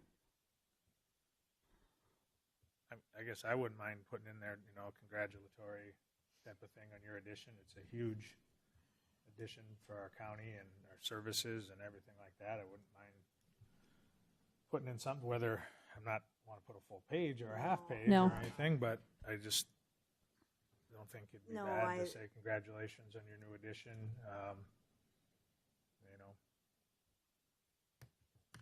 Is there any way to tie in our congratulations with, stay healthy, get exercise, come to the BOAC? I like that. I mean, I didn't say that the way we were doing the ad, but you understand what I'm saying. Slip in a job posting too, or? Put a job description there, and if you're looking for That's excellent. Well, I can sure work with the gal at the register and come up with something. I can work with Bev. But at what level are you interested in? Yes? No. Okay. Okay. wow, that thing's huge. It's a big deal for us. The Conservation District is meeting tomorrow. Their agenda was attached to my report. Time is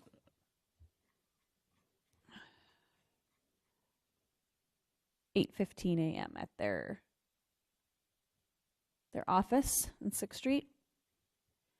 Then you were invited to the, I don't know, Wokini? I hope I don't know if I'm pronouncing that correctly, initiative that's up on campus this Thursday at 2 o'clock, northwest corner of Ben Rifle Hall. President Dunn's announcement there. And also you have been invited to the drug court commencement ceremony. That's a little ways off yet, Thursday, November 9th, but you can get that on your calendar now at 1 o'clock. That's going to be up in the courtroom up on 3rd floor of the courthouse. I would You're highly the first graduate of that I would program. highly encourage all of us to go to that. I think that is, if we possibly can. 9th. 1 o'clock.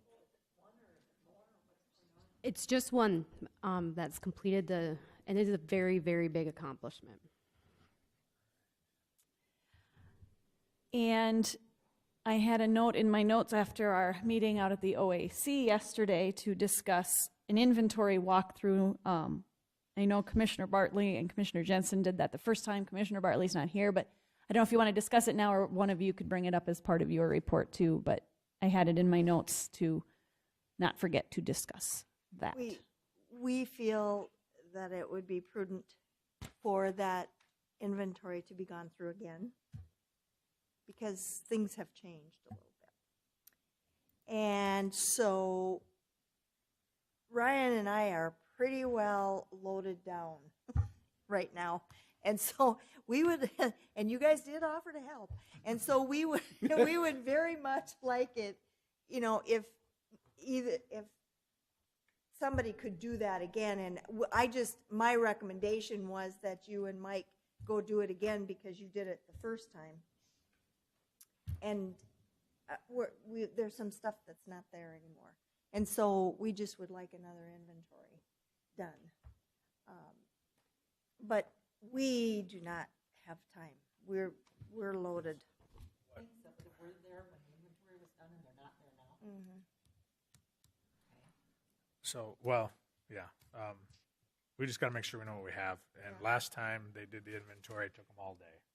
And so that's what the reasoning is this isn't just an hour or 2 hours, just walk around, do that stuff. It basically, they counted everything to the chairs, to the pictures on the wall, to the silverware. But, so that's kind of the situation, that if we're going to do that, we need to get for sure what we have and the numbers that we have. And just, I think Vicki probably needs it too for everything too, so. And if there's some missing stuff, we'll have to try to figure out how we're going to do that. If we want to. It's not an immediate thing, but I think, as soon as possible. Is this something we want the bank involved with? I don't think they have to be due. I think we need, if there's something that That's gone. that we're concerned about. So, for example, if we bought 100 chairs and there's 99 chairs there, we're probably not going to go back to the bank and say you're missing a chair. But if there's something major that was supposed to be there that's not there, we can ask them where it's at, where it's not, and see if they can produce it. And if they're willing to help us. We don't have a lot of, we have some traction with some stuff, but Okay. they've been willing. Mike, our list, Mike had list. There was additional items when we went through that weren't on our first list. They were added, that were items we didn't realize. So, I guess Commissioner Bartley, when he's back, we can go out there and do that again. It helped a lot to have, we had representatives from the pistol range. They knew what all the items were, and we went through it fairly quickly. They knew what each item was, and the same way on the archery side. So, Which you could do again. Robert could. Because I think, And he said he'd be willing there to go through all this stuff too. Okay. And he knows where a lot of that stuff is, and he would certainly say, okay, here it is. This is what they're talking about, and would help lead it. So. Okay. And hopefully we're all good. But Right. When we went through it, we were satisfied the day we went through. So,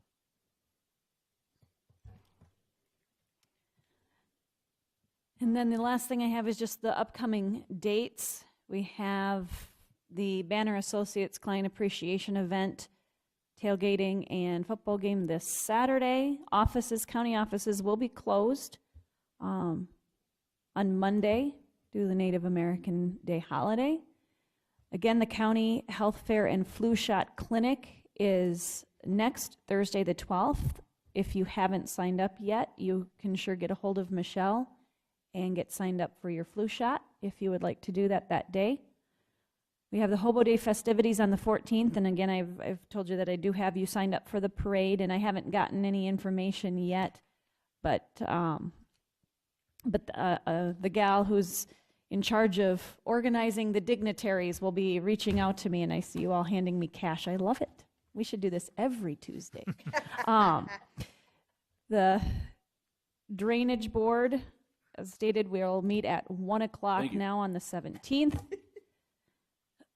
Business Expo Brookings is the 18th that evening out at the Swift Health Center. Again, that was the Think Local event that we'll have a table at. Dashel Dialogues on the 19th. The 24th, now we've added department head evaluations starting at 8:30.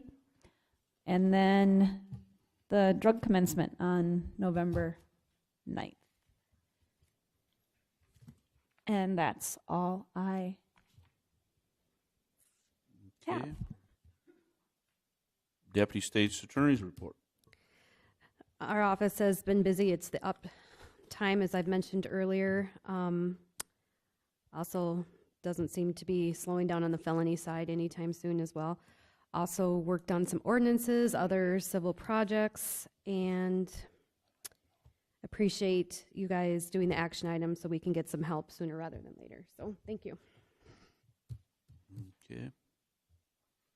Commissioner reports. On the 26th, I went on the bridge tour with you all, and if he was still here, I put this down because I just wanted to thank Dick for that. I always learn a lot on those tours, and I find it helpful then when we're talking about what we're doing for budgeting. On September 27th, I met with Bob and Terry. We worked on ordinances again, and that would be my report. Yeah, went to a beta meeting on the 27th. Had a good meeting there. They're coordinating with all different rides, the safe rides. One thing about it is the safe ride, which is the vehicles that are downtown, and they used to run them Friday, Saturday, and Thursday, I think is what it was. And they're funding, SDSU helped fund that, and that is getting cut. And so they're down to Friday and Saturday rides only. And so, which I think it's a great, opportunity for people that are downtown that don't have to drive. They can jump on a bus and get back, safely. And so we're going to start talking to other places that might have interest in that, maybe the downtown business, but that's not going on. That's with the chamber now, and that's just getting started under the chamber. So downtown is a separate subcommittee, but anyway, that is funding is getting cut, and so they are down to Friday and Saturday for the safe ride. Was one thing there too, and then we had the awards that we talked about here for us as a Friends of Transit, and then Charlie as Above and Beyond Award, which was great to see. And so one of the thing is their federal funding is their amount they get is done now. So they have 2 months here that they have to try to cash flow without it. And they're trying to figure out why this is happening or not, but they got what they were supposed to, but it was not put out the right direction. So they've got a couple months here of cash flow issues that they're going to have to try to work through.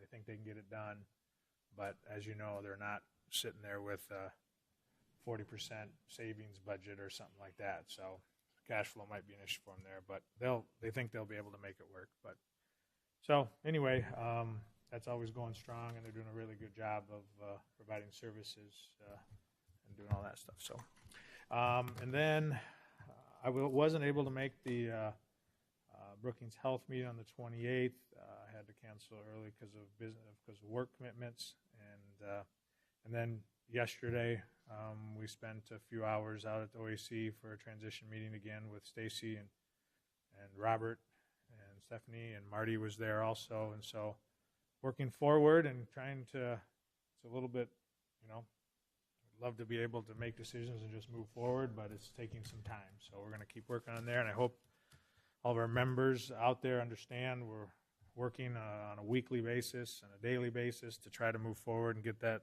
up and running. But so we have hours that are limited right now from what they were, but there is still a lot of hours for members to be able to go out and shoot.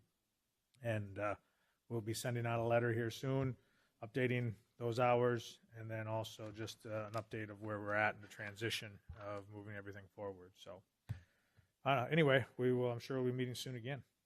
But that's it. Commissioner Miller. Okay, on September 26th, I went on the bridge tour with the rest of the commissioners, and I agree with Commissioner Pierce. That's a good thing for us to do, because then we can visualize where these are, and it's easier for me to understand what we're doing to our poor producers. At 5 o'clock, I had a first district meeting in Watertown where Todd Kays presented a recap of the year, because they're starting a new year. And then on September 28th, at 1, we had an OAC meeting. At 4, I had a domestic abuse meeting. They're working on a new project called Adopt a Room. And I think this is such a cool concept, because organizations, or anybody, if an individual wanted to, they could, can adopt a room in the domestic abuse shelter, and this is how we can spruce up the shelter a little. It's dated, it needs some sprucing, and they can come in and paint, change the curtains, they can donate a new bed, they can do any kind of decorating that they want to do in that room. And of course it will benefit the shelter and the people who are so unfortunate to have to be there. And it's a good project for organizations to do something for the community. So I really like that concept. And this is Domestic Abuse Awareness in October, and so I thought it would be a good time to talk about this. And I hope that people will step up and adopt the rooms out there. I just think that would be great. And then at 6 o'clock, I went to the Delta Chi Supper. They invite us every year. It's always interesting to talk to those young men. On September 29th, I went to Mark Stratton's retirement party at the police station. Great turnout. It was a good retirement party. Our sheriff was mentioned numerous times throughout Mark's speech. On September 30th, I cleaned toilets at the OAC. Just want you all to know that. And Mr. Siegel asked if that was in my job description. I was pretty sure it's not. Transition team.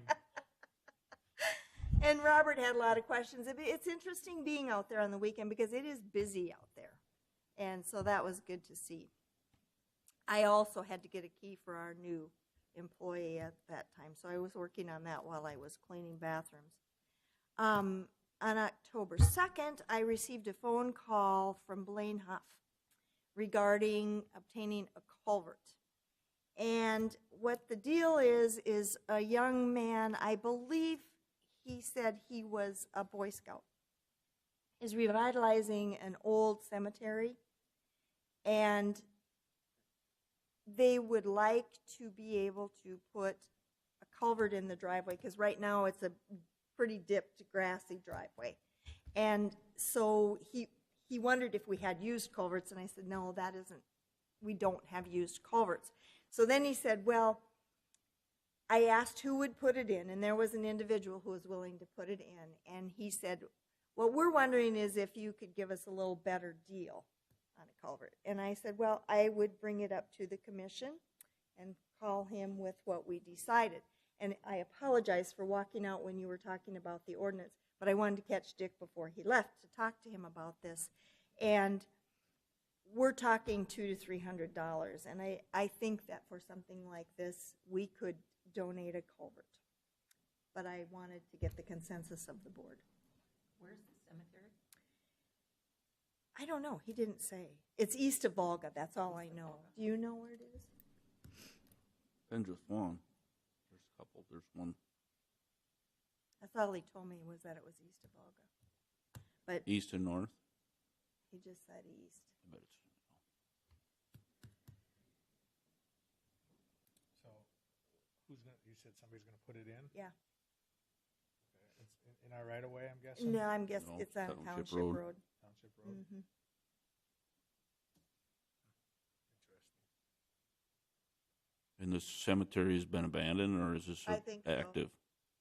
No, it's an abandoned one. There are, he said, I think he said there were 3 or 4 stones there, but records of more people being buried there. But he said it's hard to know whether people bought plots and were actually buried there, or whether they just bought the plots. So, but anyway, this is a project that this young man has to take care of this cemetery, and he felt that they needed to have a culvert in there, so. And it, we don't have to put it in, it's on Township Road, so. It says wonder if the township should. Well, I think the individual who offered to put it in may be at one of the township supervisors. I'm not sure. What did Nick have to say? We can donate if it suits the commissioners. He's the one that told me how much it was.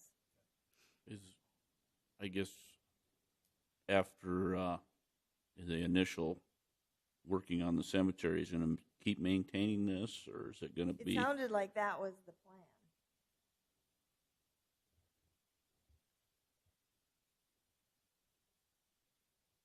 Do we have any responsibility for that approach? No. It's on a township road, so it's none of our responsibility No. or anything like that. No.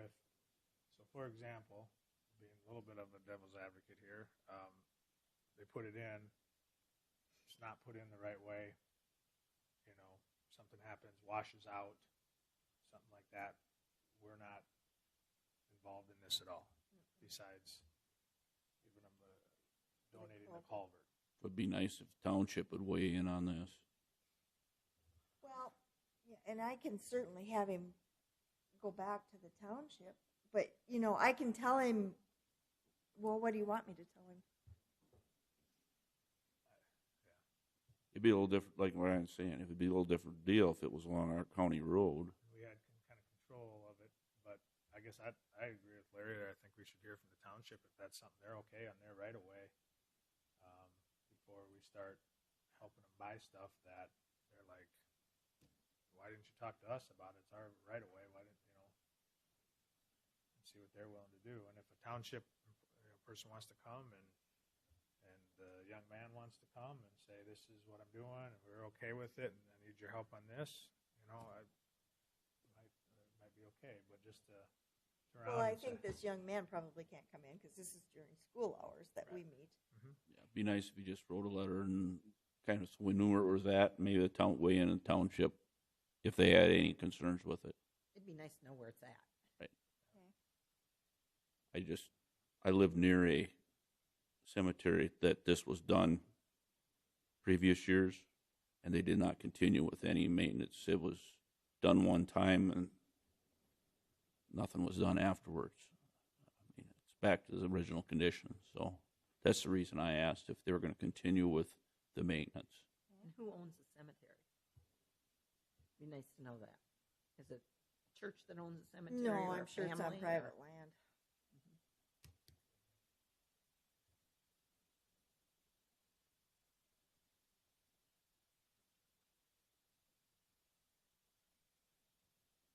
All right, I'll get that information.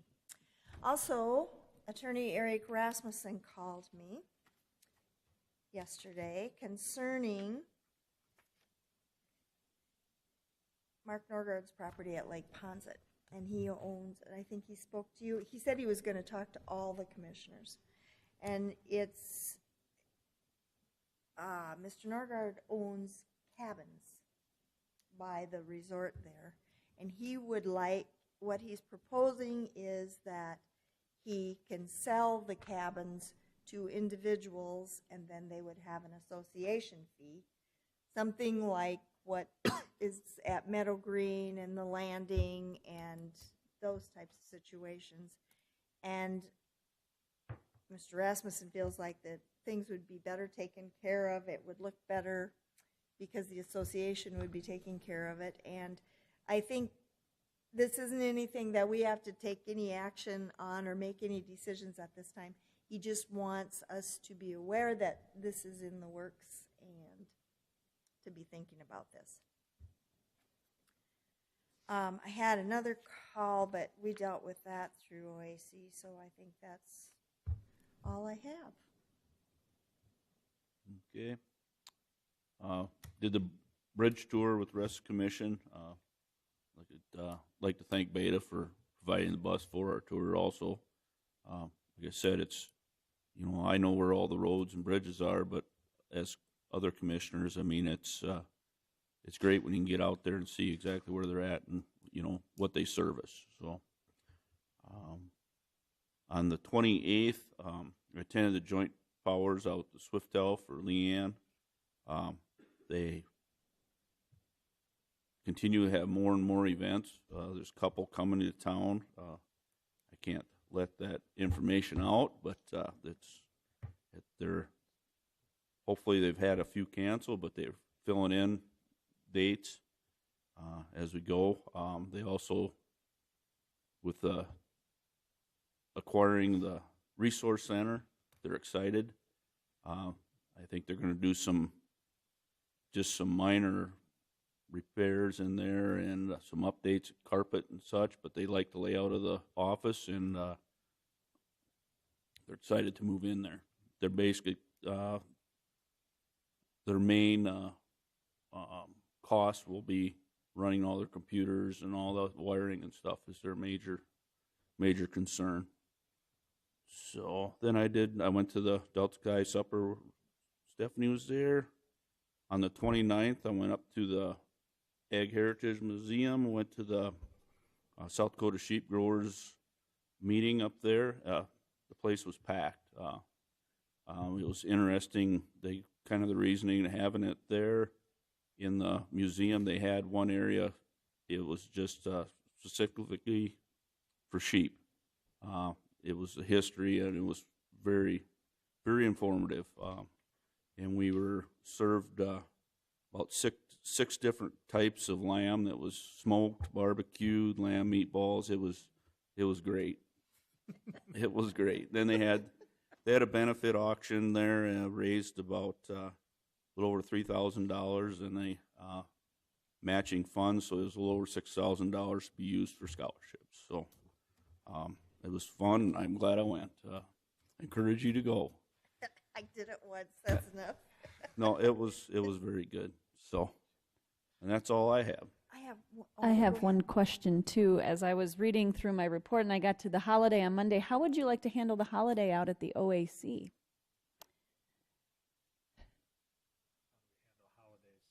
We're closed. OAC goes. We stay open. And then that would be holiday pay About your employees. for employees who work those hours. That down on holidays.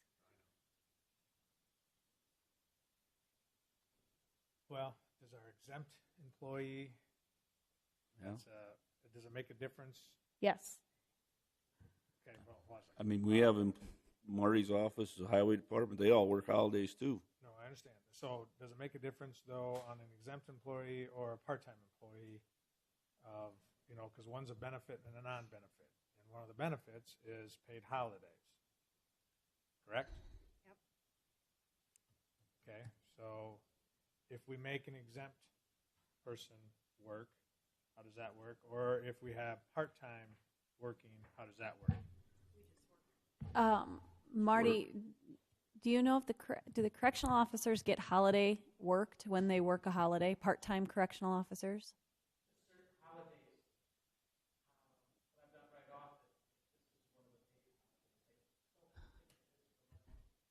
They full-time do, but part-time there's only certain holidays like Christmas, Thanksgiving. I'd have to double check the Union contract? Well, I think we're going to have to bite the bullet and pay him holiday pay for this Monday. What if we use part-time during the holiday? That's an option. That was my thought. That's the reason I was asking the question is, our Well, exempt it's a little employee. bit late to ask our part-time guy if he can work all day on Monday. Right. What are our hours? Well, in? right now, our temporaries are hourly, so Yeah, we can ask for both of them to work that and have to pay them. We only have one.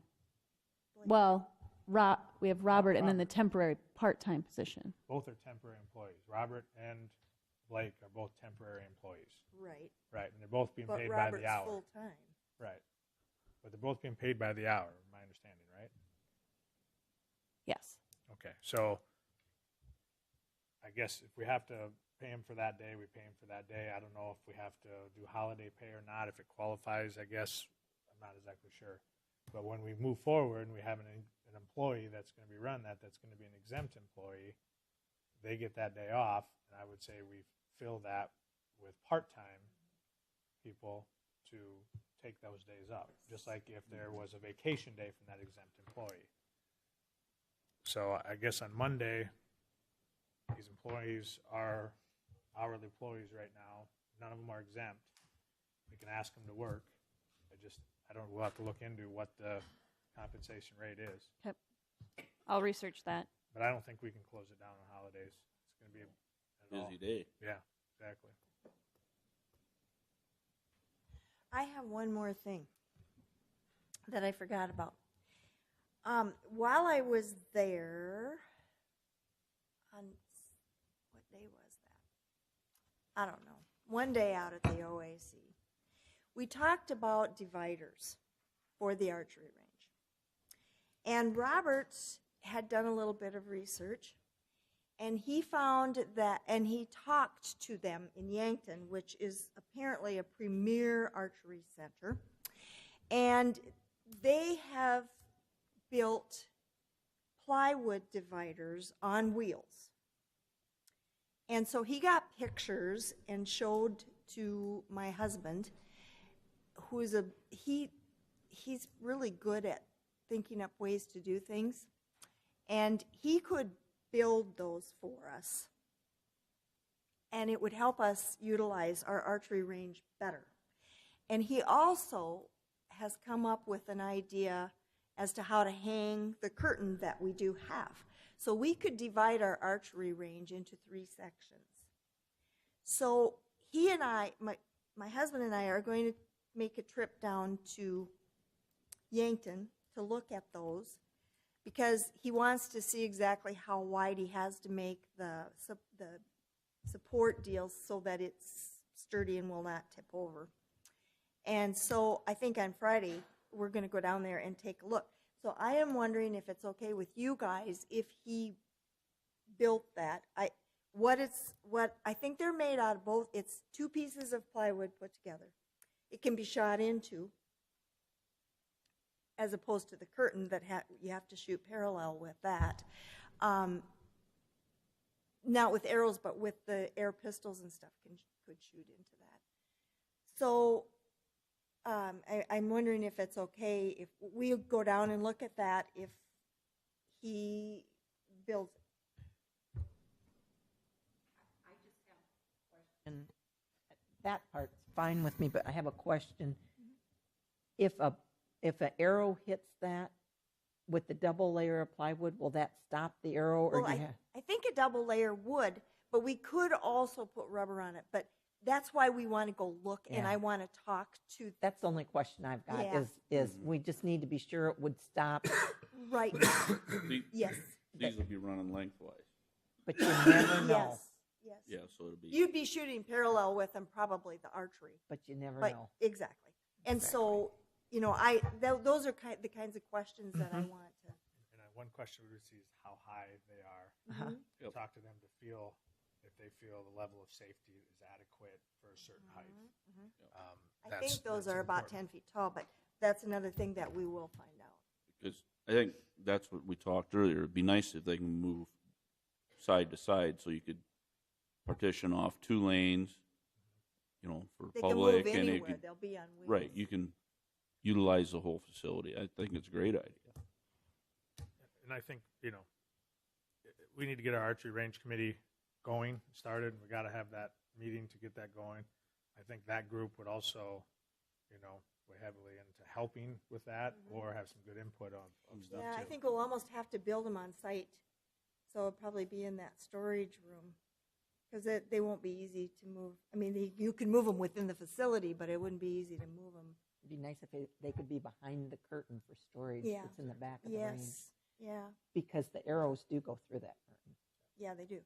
So that would give some safety for the other stuff that's back there. And they also have a heavier duty curtain in Yankton to look at that and see what that looks Okay, like. okay. They have one that stops. You know, our curtains don't stop a direct hit for the arrows; they go right through. My understanding is there's one there that will stop up to a certain poundage, and not a straight on shot. That they have a heavier duty one. So the Yankton Archery Facility, there was an article in the Argus Leader, and I didn't read the whole thing, I'm have to say, but did they just open up, or are they going to be No, opening up? they've been open for a long time. They hosted. That's like a national. Yeah, they Yeah, but hosted national. don't they have a new building coming up? They're adding on to it. Okay, that's what it is. The other thing about those dividers, I mean, it's nice to get input from Yankton. Might be worth talking to Easton about that. Easton might be willing to, for that, that's the kind of thing they might be willing to spend some money on. I thought they didn't have any. They don't have any money right now. It depends on how fast we're going to move. Well, Yeah. I'm afraid we're gonna need to Yeah. move fast on this, because we gotta get this done before shooting sports starts. This might be a Brookings County grant. Yeah, unfortunately, it might. And that leads me to the shooting sports people are wanting to get in there and do measurements and stuff. And I said, let's wait, because we're gonna do these dividers, and, you know, it may change how things look for you in there. So, anyway, okay, we will go down Friday and take a look at this. I'm going tomorrow, so. To Yankton? Mhm. Go look at it. It's right there.